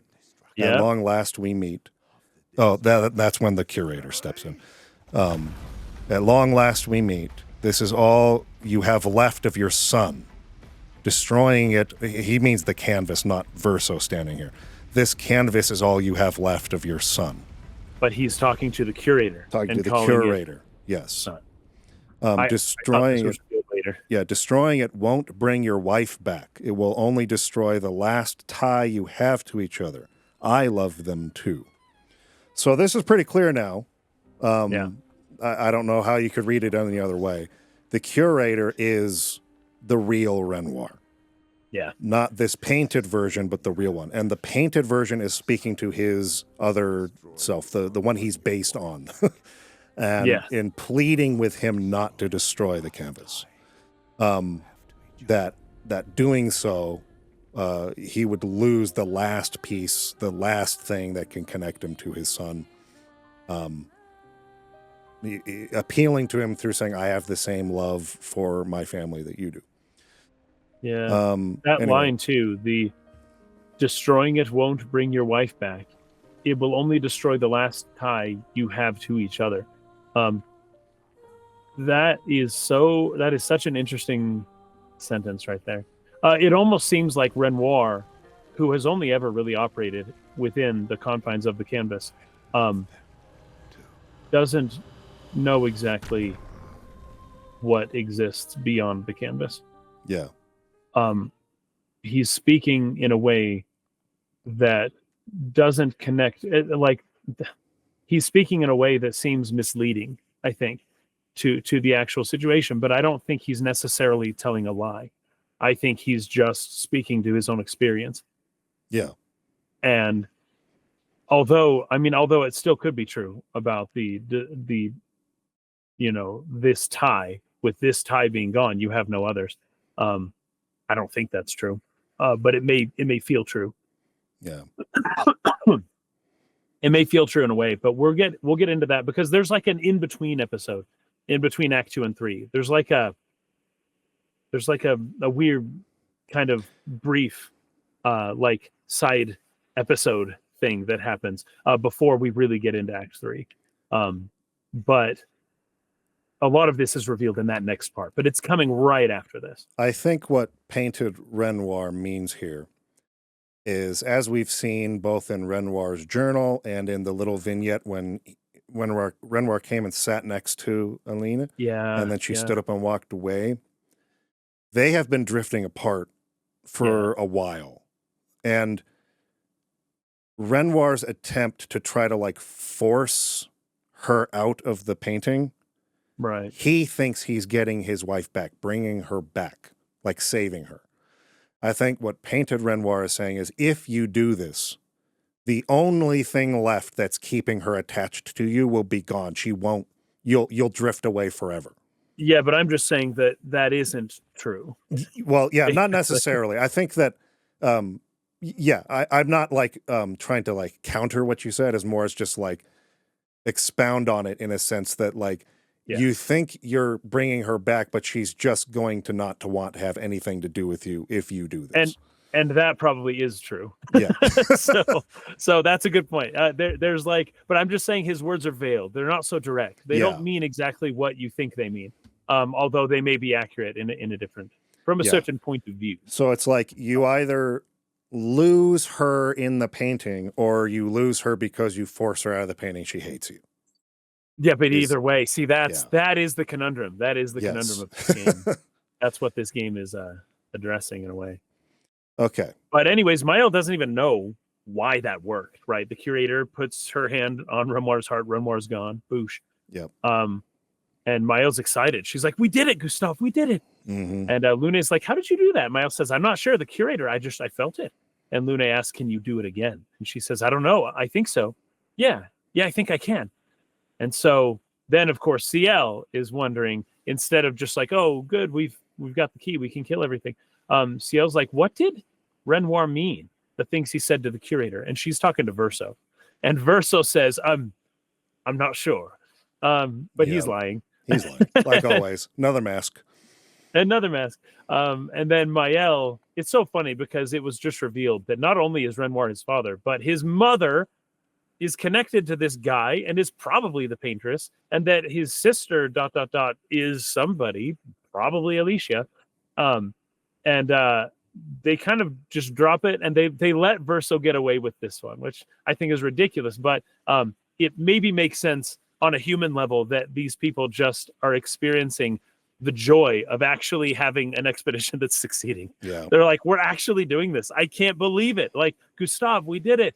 We're winning." And it's not like, okay, something weird going on with Verso, but whatever, it's working. Whatever he's telling us to do is working, and we're following his lead, and it's working. And I don't really care. I don't care as long as I get to kill the people I want to kill. It's not a big deal. So I sort of can buy them not pressing Verso too much on it right now. Yeah. They are on the Paintress's doorstep, and they just killed Renoir, who, based on the beginning of Act 1, was an immortal being that could never be killed no matter what you did, right? And they finally did it, right? So that's why I feel like I can give the characters a pass on not pressing Verso too much on this one. Yeah. Maëlle mentions it, your mother, your sister, but after this moment, it just doesn't seem that important who Verso's mother and sister might be. They're right there. Like the one thing their entire lives that they've had to wake up and look at as a murderer of their entire civilization is around the corner. Like there's nothing else on their minds other than like finally accomplishing this, right? Yeah. I agree with that. And then Lune says, "Yeah, behind this door is the future of Lumiere. What every expedition has worked towards. I have trust in us," right? Mm-hmm. So she is, once again, kind of what I mentioned before, the thing that's holding the group together, right? Yeah. There's the objective, and then there's the bonds, that the familial bonds that have grown between them all. Yeah. And that's where we see it here. Like, this is finally happening. The expedition, and then the trust we have in each other. These are the two things that have pushed us through to this point. Which is funny because right before that, when Verso says, I'm not sure, and I feel like even on my first playthrough, I was like, Verso's lying. He's totally lying. He's obviously lying. Yep. But Lune is saying, I have trust in us, right? She's not doubting him. Yep. She's not doubting him at all. Anyways, we'll see where that gets her. Where that leads. Yeah. Now, the first thing they say when they see her, that's her, the paintress. And then Seal says she looks like the curator. And this is the same woman we've seen before. We saw back in the manor in Old Lumiere. Yep, with Alicia. This is what Verso referred to earlier as the paintress's heart. And rather than trying to attack the axons to break into the monolith, like other expeditions had done in the past and failed over and over again, he had given up on that being like the way. And instead wanted to find the manor where this woman with the hollowed face was in that scene and kill her, which would essentially accomplish the same thing. And then when the manor disappeared, he was like, oh no, that was the only way, we're doomed. But then they had to go back to the old plan, which was destroy the axons, break in here, and do it here. So this is that same woman. And the fact that she looks like the curator, like the little boy, like the woman that we saw that was a different woman from this one back in the Forgotten Battlefield. Each of these faceless people represent a member of this Dysandra family, the real Dysandra family. Yeah, the real people. Yeah. And so this is the mother, Aline, the paintress. Lune says, Renoir, he mentioned the curator's wife. She's the paintress. And this is just really, really sad to watch, the way that the paintress talks. You've come back. Yeah. She's talking to Verso here. You've come back, but the fire, are you really here? Or is he? And then she's thinking, is he playing tricks again? Renoir. She thinks Renoir is playing tricks. Yeah. But she sees painted Verso and is no longer able to distinguish the difference. Yes, she's been living in this denial of her son's death, refusal to believe it or accept it, to where when this facsimile of him approaches, she mistakes it for the real one and then has to think, check herself. She wants to believe he's really there so badly that she's almost able to be tricked. Yep. And then she says, Alicia, because Mael is standing there. Yep. Your face, because it's not burned, right? My face. And this is the only line Mael says. Yeah. In this exchange. She says, Go ahead. My face? What about my face? Are you going to burn it again? What an interesting line. Things are seeping through the cracks. Yep. Here. And Mael, not only does she not object to being called Alicia, she immediately responds, are you going to burn it again? Yep. As though I've had a burnt face before and I'm going to have it again. And it might be your fault. And she burned her face earlier at the beginning of the level, right? Like when she lit everybody's faces on fire. Oh, you're right. Yeah. Oh my gosh. I was reading something very different. I forgot about that. Yeah. I was reading something very different in that line. Yeah, here at the Monolith, at the entrance of the Monolith, she burned everybody's faces. You're right. Yeah. You're right. Except for herself. But she doesn't care that she's being called Alicia, and she's referencing the fact that her face has been burnt before. Yes. And are you going to make my face look like it's burnt again, mother? Yeah. It's very interesting. But then Luna and CL very quickly mask over it. They try to cover it, right? Alicia's your daughter, says Luna, and CL says, oh, and Mael must remind you of her, the daughter you lost, right? But she says, and Mael reminds you of her, the daughter you lost. And then the paintress is like, come along, let's go home. But Verso says, yes, you need to go home. But then the paintress thinks this is another trick. She's not Alicia, and you are not my Verso. She says, my Verso. Understanding what the name means is interesting. And then Alicia, hold on, I have this Verso then responds, no, Verso's dead. That's right. So he's trying to hammer home the reality that she's refusing to accept. Yes. And she says then, no, you are his creations, not mine. You will not take this canvas from me. So she now thinks that these are creations of Renoir who have come to deceive her. Yep. And then in the end, the paintress says, how cruel of your father to use you like this. She's very suspicious of Renoir. She's very suspicious of everything and everyone. She lives alone. She's just alone here in this world. She doesn't see or talk to people often. But she is very upset that somehow this expedition has actually made it to her. Renoir had kind of been dealing with them up to this point. Yeah. And that they only did so due to the help from one curator. Yeah. We'll put it that way. So, okay. And then this is a fascinating part. So you do the fight, and the fight's really fun. It's really good. Actually, I liked it a lot. It wasn't too hard. And I did. Okay. So I mentioned before that I was assuming this is the end of the game, right? Mm-hmm. When I first play the game, I'm still assuming that. Yeah. And so on the way here, there's a line that Monoko says. He says, "Oh, make sure you're well prepared. You know, there's no turning back after this." And that's a signal to you, the player, like, hey, if there's other stuff you want to do, or if there's like there's a boss coming, and there's kind of a no turning back after this point. So you can leave. You can go back to the beginning of the level, and I did that because I was like, I have to go everywhere. I have to, there's stuff. I haven't been to that island yet. I haven't done this yet. I haven't gone here yet. Right. So you can go back and start moving around. And so I was trying to do everything that I could do before beating the game. And I just slowly realized there are a lot of things that I cannot do yet. There's a lot of places I can't get to. There's a lot of things I can't do. There's a lot of like treasures I can't find. And there are a lot of islands floating in the air that I don't think are just cosmetic. They seem like places I can go, and there should be things to do.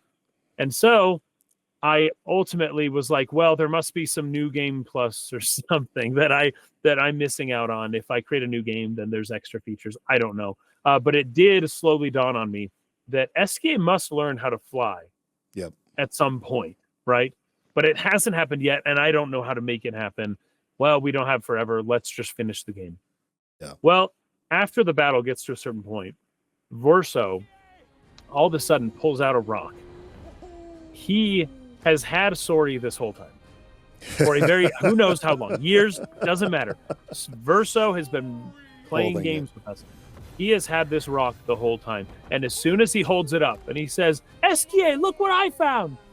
SKA is right there. Oh, sorry. Woohoo, all aboard. And as we defeat the Paintress, basically, we're able to fly away on top of SKA. Yeah. And that is probably the first hint for me to where I was like, this game's not over. Yeah. Like, holy cow, this is wild. Like, I knew, I just figured maybe post game there would be a lot of post game content. Which speaking of, yes, after the Game Awards show, Expedition 33 launched a DLC that I think we are going to have to that I have not yet done. So speaking of post-game content, let's touch on that real quick, like how we're going to handle that. So like we were saying earlier, next week's episode will be us kind of stepping back into previous scenes where we kept saying, put a pin in this, put a pin in this, put a pin in this for later. And like kind of going back through those and seeing the groundwork or the breadcrumbs that were laid down for this reveal. But there's a lot of stuff to do in Act 3. Act 3 is essentially a completely open-ended act. There's not like you could go straight to the end dungeon and just fight the final boss and beat the game. You could, you'd probably die. But you could. But like, you know, if you're in like level 50s, between 50 and 60, you can probably beat the game. But there's so much more story that is more or less totally optional in going to all these extra areas that are unlocked through flight in Act 3. And we are going to be doing all of it because while it might be like, oh, that's optional or whatever, there's a ton of stuff about previous expeditions, Expedition 0, Expedition 60, about the family, about like all kinds of stuff that you do not get if you don't do that. So we will be doing all that, but it's going to take time. So there will be that kind of next week's episode will be stepping back, and then we may do a brief hiatus as we sort of like get through that content where we'll have other episodes in the interim, right? But then we'll return back after having seen the whole picture and sort of like discuss it from there. Because believe it or not, there's still much more, and there's still more spoilery stuff that we can't talk about. Yeah, but at least this one's over. The main one will be sufficient for us to go back and go through previous scenes and make sense of them. But I wanted to mention that I loved what the line here from the Paintress right before you start the fight. The second phase of the fight, that is, right? When you hop onto SKA. She says, Renoir can grieve however he likes, but I get to grieve my own way. That's good. Yeah. That's good. I think she deceives herself.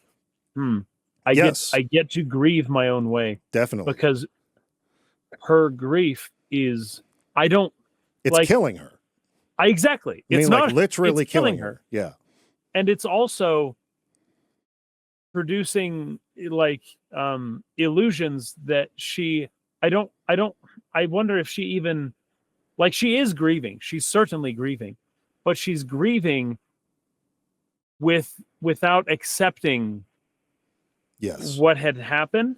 Yes. And so it's like I'm grieving in my own way, but her grief is like dead end grief, I guess. It's the refusal to move through the grieving process. She's stuck. Yeah, exactly. That's Yeah. maybe my point. She's not Yeah.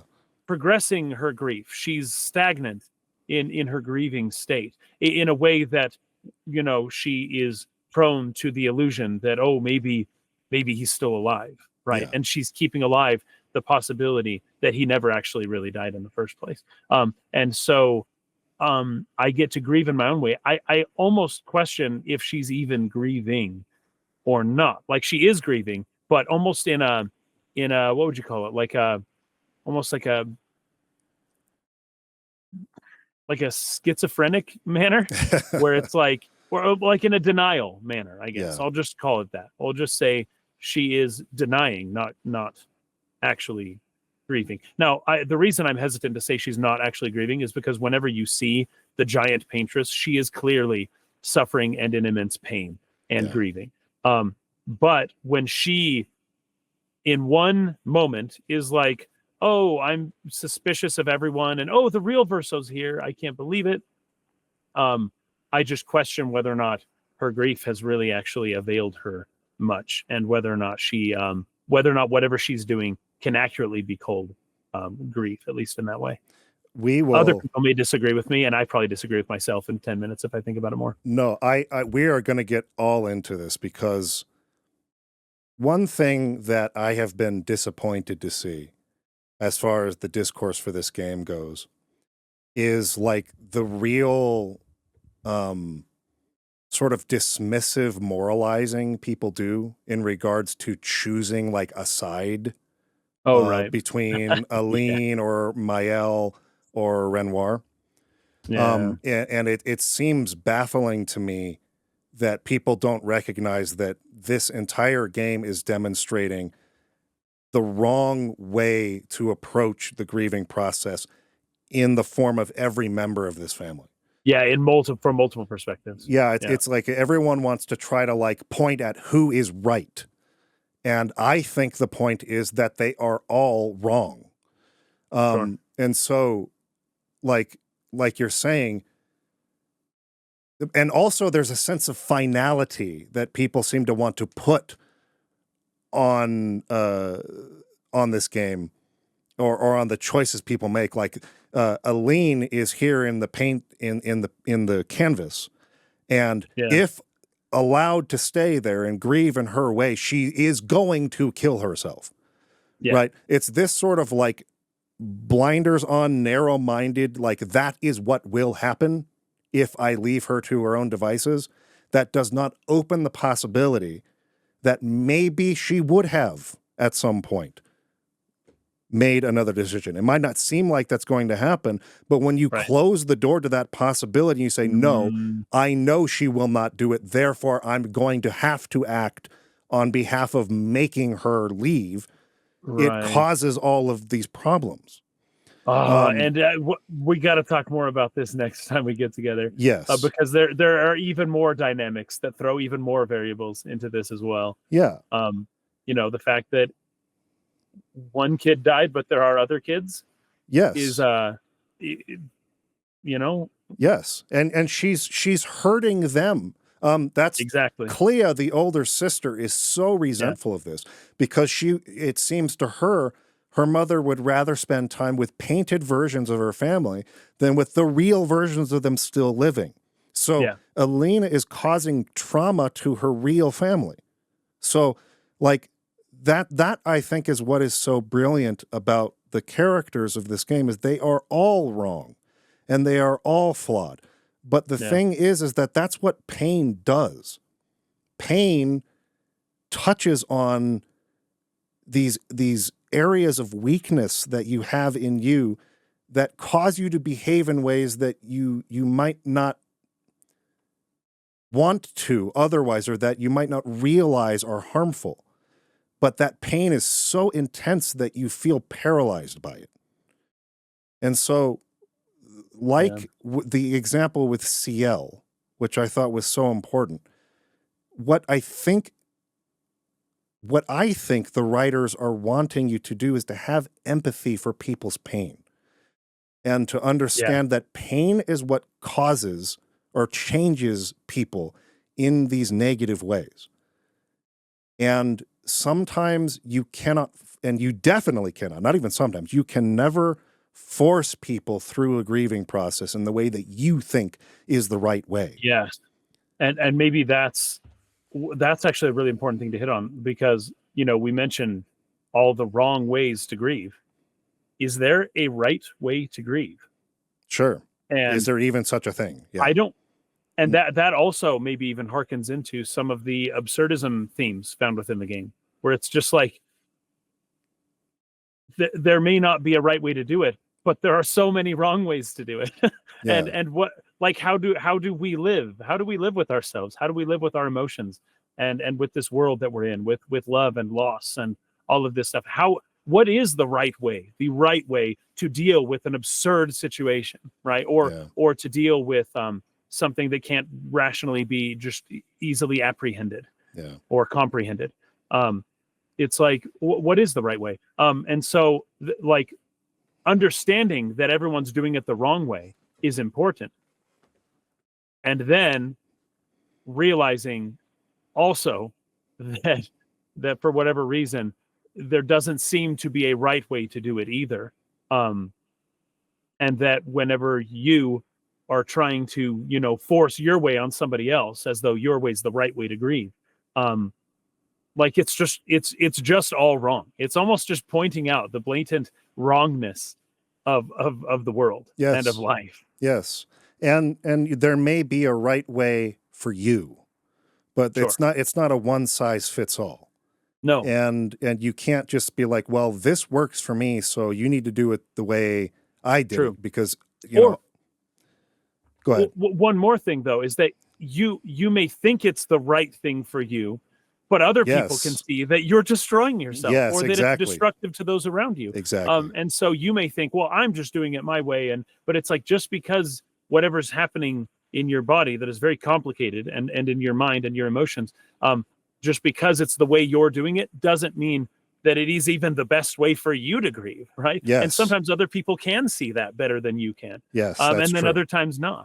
Yeah, that's very true. I'm glad you brought that up. I think that's so important to mention, is that a lot of times we are saying this is my way to grieve, or this is the right way for me, as a means of avoiding the more painful part, because the right way to grieve, if there is a right way, is the most painful way.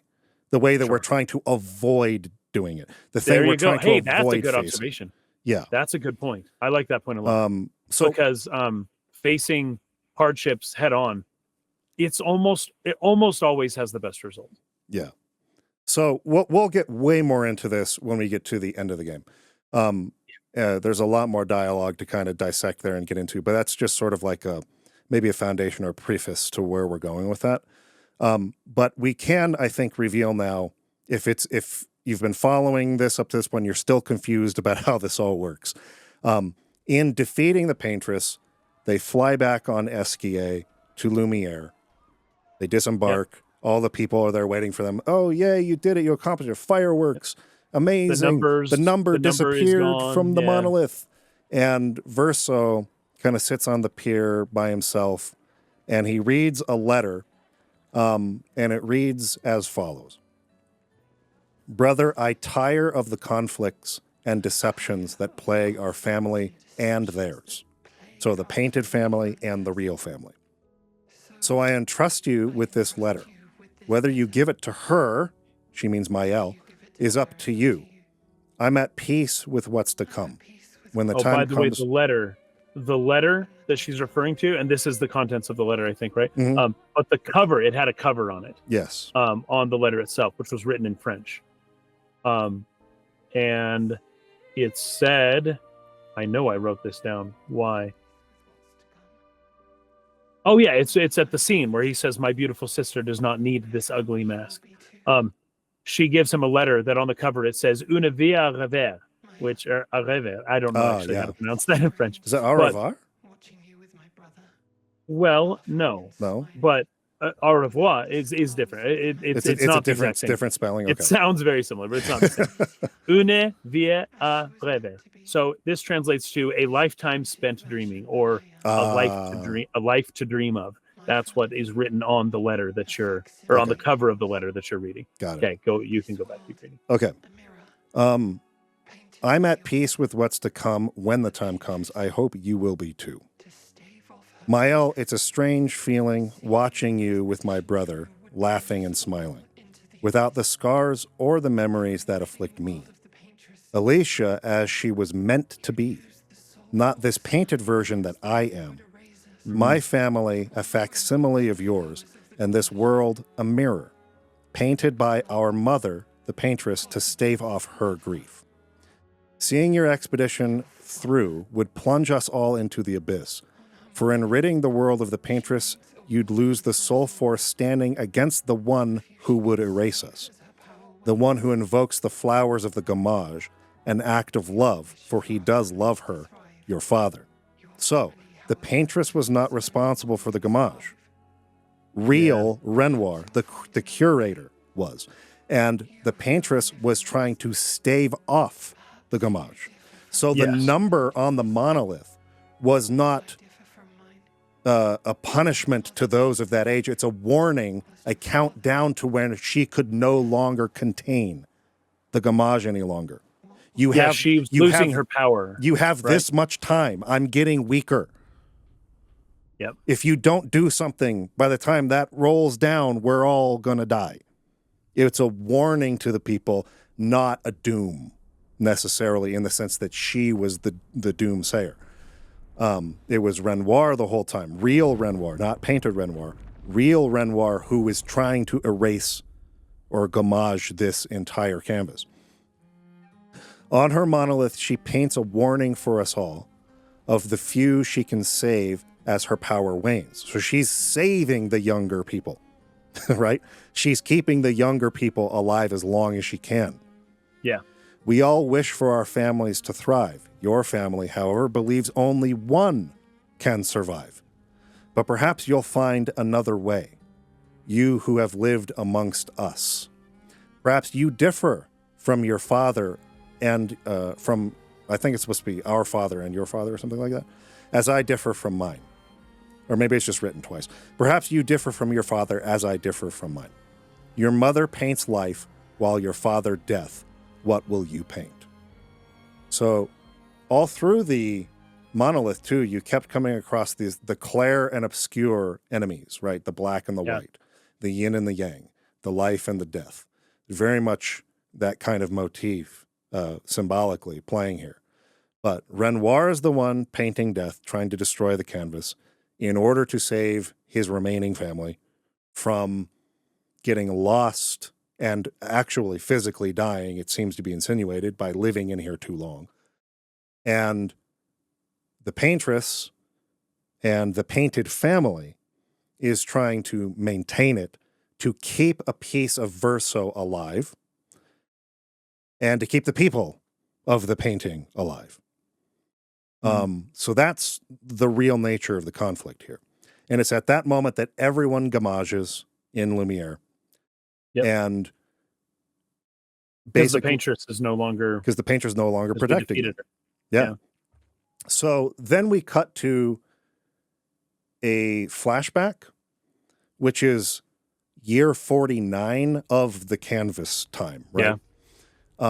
Where we see Mael as Alicia in the real world. She sort of wakes up and her sister Clea calls her down and sort of explains what I will summarize here, hopefully briefly. Okay. if we step back to the beginning before all of this happened, Verso as a boy, the real Verso in the real, I keep calling it real world.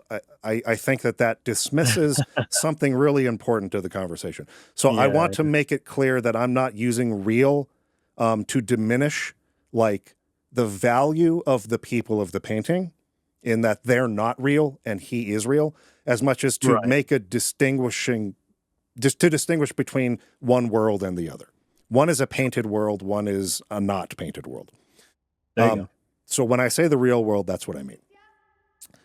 Verso in the non-painted real world, as a boy, painted the canvas of this world we've been playing in. It is a living painting that he and other painters like him can actually go into.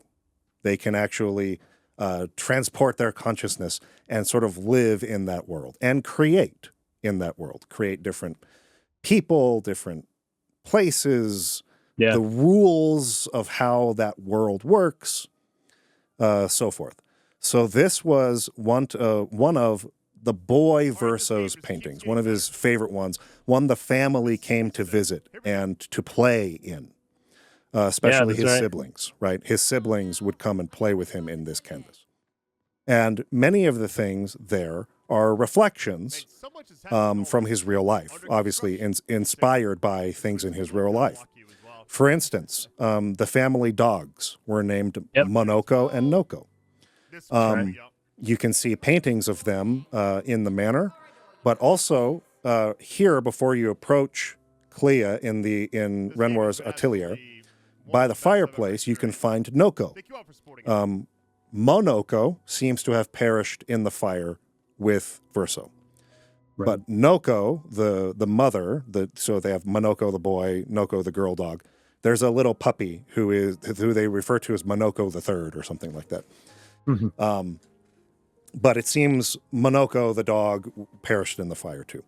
As you're going through the manor, you see different places where the manor is damaged. They're sort of like repairing it. So there was a fire that killed Verso as a man at this point, right? Kind of as we see him in the painted version. And Alicia, the youngest daughter, was badly burned, and her throat, her vocal cords damaged, so she can't speak, and she lost an eye. Yeah, that's right. And so horrifically traumatizing. And not only that, Clea reveals that Mael was tricked by another faction in this world they live in, a faction of writers. So they belong to a faction of painters who can paint these worlds, and there's another faction in this world of writers who I would assume could do the same with their writing or something like that. And if I had to guess as to what a not sequel, but to what another Clair Obscur type game would be, it would be whatever Maybe the writers are. Yeah. Now, this is one area where I think it's maybe appropriate to step back and point to something I told you to put a pin in earlier, which is that Mael likes writing. Yeah. She writes poetry when she was as Mael in the painted world, right? Now, there's a wall next to the fireplace here that you can go and examine, and there's 5 paintings, each made by a different member of the family. And Mael mentions that the tiny little painting down in the bottom right corner is the one that she painted. And it's the only one that her mother deemed like good enough to be displayed. And if you get really close to it, like with the camera, you can kind of see it. It's basically a painting of the manor. Looks like maybe there are flames there. And it's very low detail. In comparison to the other paintings on the wall, very crude by comparison. So she clearly is not as skilled a painter as the family she comes from and sort of the lineage they have. That's these amazing painters. Aline, the mother, is the most skilled. She was the one who taught Renoir, her husband, how to paint, which is why as he goes into this painted canvas, he can't combat her. She's essentially better at it than him. And but she lives in the painting or has been living in there for so long that her powers are weakening or diminishing. You might be able to think of this in a similar way to the movie Inception, if you've seen that, where Yes. the deeper you go in the dream world, like the more you lose yourself. Yeah. If you've seen that movie, you can maybe make a comparison to that. She is losing herself there. She's weakening, and that is the only reason why Renoir is able to sort of fight back. But they've been fighting against each other in that painting for a long time. But Alicia is not as skilled as them. Let's just put it that way. She can paint, but she's not as good as them, and she seems to be kind of a skilled writer, or at least she leans in the direction of liking to do that.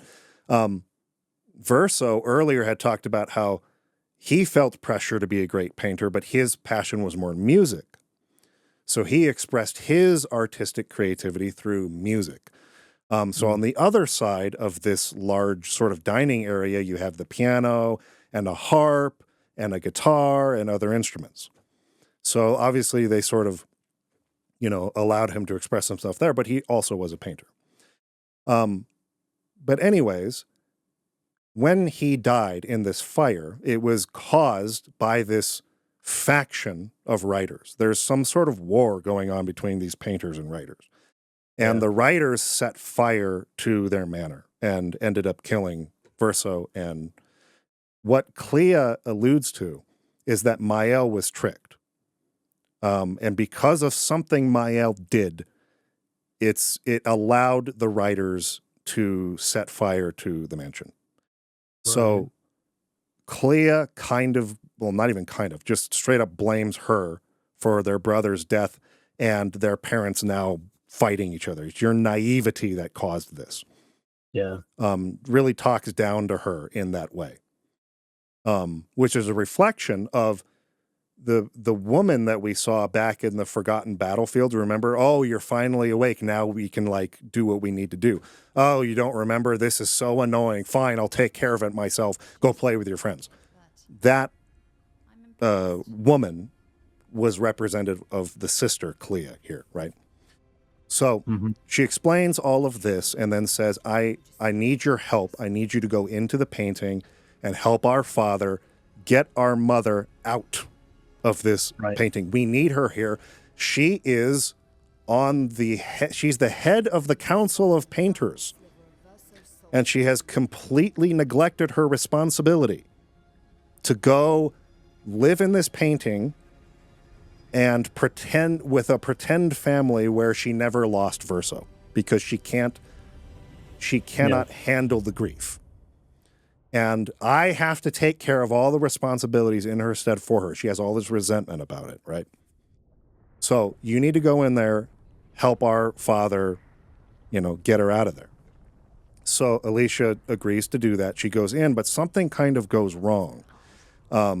As she's entering the painting, you get that image of her sort of floating in front of that eclipse or black hole symbol, right? That represents the gate in between the non-painted world she comes from and the painted world. It's like the wormhole she's flying through to get there.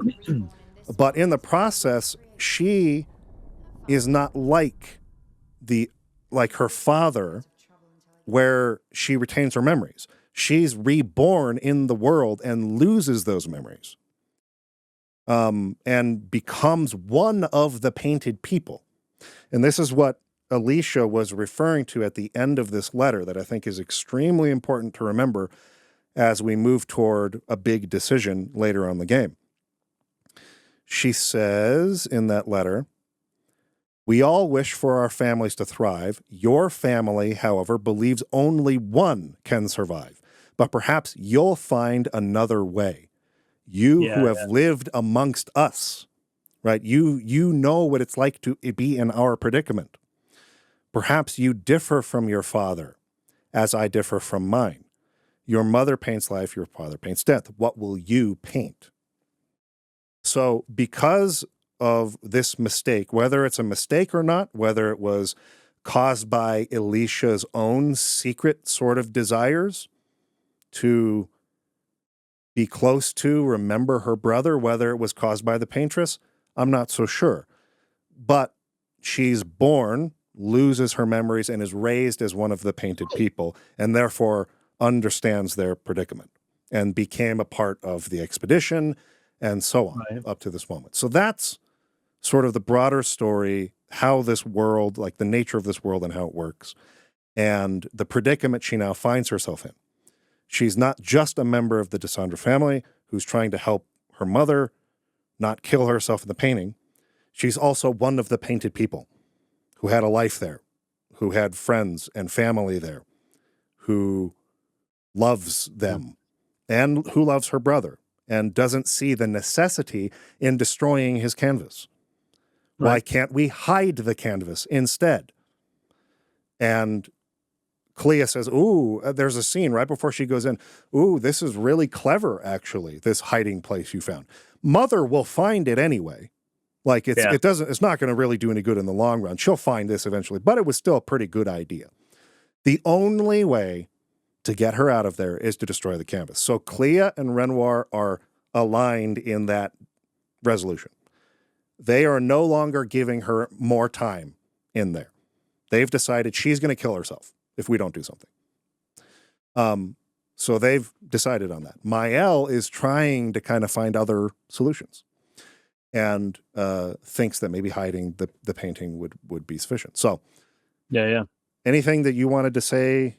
No, I think you elucidated that pretty well, other than also the fact that the Paintress, Alina, is part of she is the head of the Council of Painters, right? Yep. It's even it's even more than just herself. Like without her, then the painters have lost their leader, basically. Yes. And will all the painters survive this war, whatever's happening now, if Alina decides to just kind of peace out, and leave? Yeah. So we don't know a ton about that world, but I think you might be able to interpret or intuit from this. She might be the most powerful painter in the world. Yeah, it sure seems that way. Yeah. Renoir knows. Everyone knows. Like, no one can really do what she can do. Yeah. It's not just about, for them it is about getting their mother or wife back and not losing another member of their family. Yeah. It's also like the world needs you out here. Like, we can't do this without you, kind of a thing. So there's that whole thing. I think we can stop there and sort of continue into Act 3 after we go back and explain all the things we put pins in previously. That'll actually be really fun. Yeah. Anything else that you had notes on or wanted to say before we wrap up? No, not at the end of this one. Just a bunch of stuff that I really can't wait to talk about that's going to come in a few episodes. Man Bear Pig saying here, I think there's a journal entry when you venture into the Monolith from Aline. Yes, we did mention that one. Yeah, we talked about I don't know if maybe I didn't read the whole thing. I just read part of it. Yeah. Actually, I think I did read the whole thing. And then he says, I did so much side content before Act 3. I'm not sure if it's a spoiler or something you pick up on the journey. I think it is in the Monolith, yeah. Aline's journal mentioned consuming rage. Yeah, we did talk about that one. Okay. It's also worth mentioning. Actually, you know what? There's one last thing I do want to say. Okay.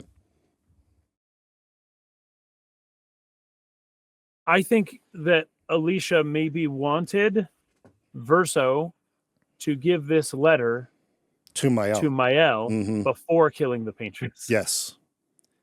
And she left the choice up to him, but he chose not to. But she did want to, I think. The way she's writing this is like, hey, just so you know, the Paintress isn't the bad guy, and this world can exist. Like after you kill Renoir, but before you kill the Paintress, that would have been the moment to give Mael the letter. Yeah. But instead, things were done differently because Verso is tired of being. This goes back to what you said earlier about the line he says about whether he gives them the choice or not. Right, whether this will be done in front of their eyes. Yeah. That would have been true had he given the letter before they fought the Paintress. Yeah. But he chose not to do that because, again, his pain is driving him to do things that we might see as no, it's not the right thing to do. To make that choice for everyone. As Renoir said, Painted Renoir said earlier, are you willing to make them pay the price for you? Yeah. Are you willing to live with that consequence? It seems that he was too afraid that they might choose otherwise, and therefore did not actually end up giving them that choice by giving the letter to Mael as he was, I think, as Alicia wanted. But yeah, possibly. At least that's the way it seems to have been written. Yeah. Okay. Yeah, and everything else we are going to talk about next time. Okay. So, hit us back next week. We'll go back and fill in all the gaps from prior episodes, and get through the end of the game. Do as much content as you want. Act 3, you have a couple weeks now to kind of get through that. There's a lot. Beat the game and be ready to come back and discuss it all, because we're starting to take spoilers off the table at this point. Thank you for watching. We appreciate you, and we'll see you next time.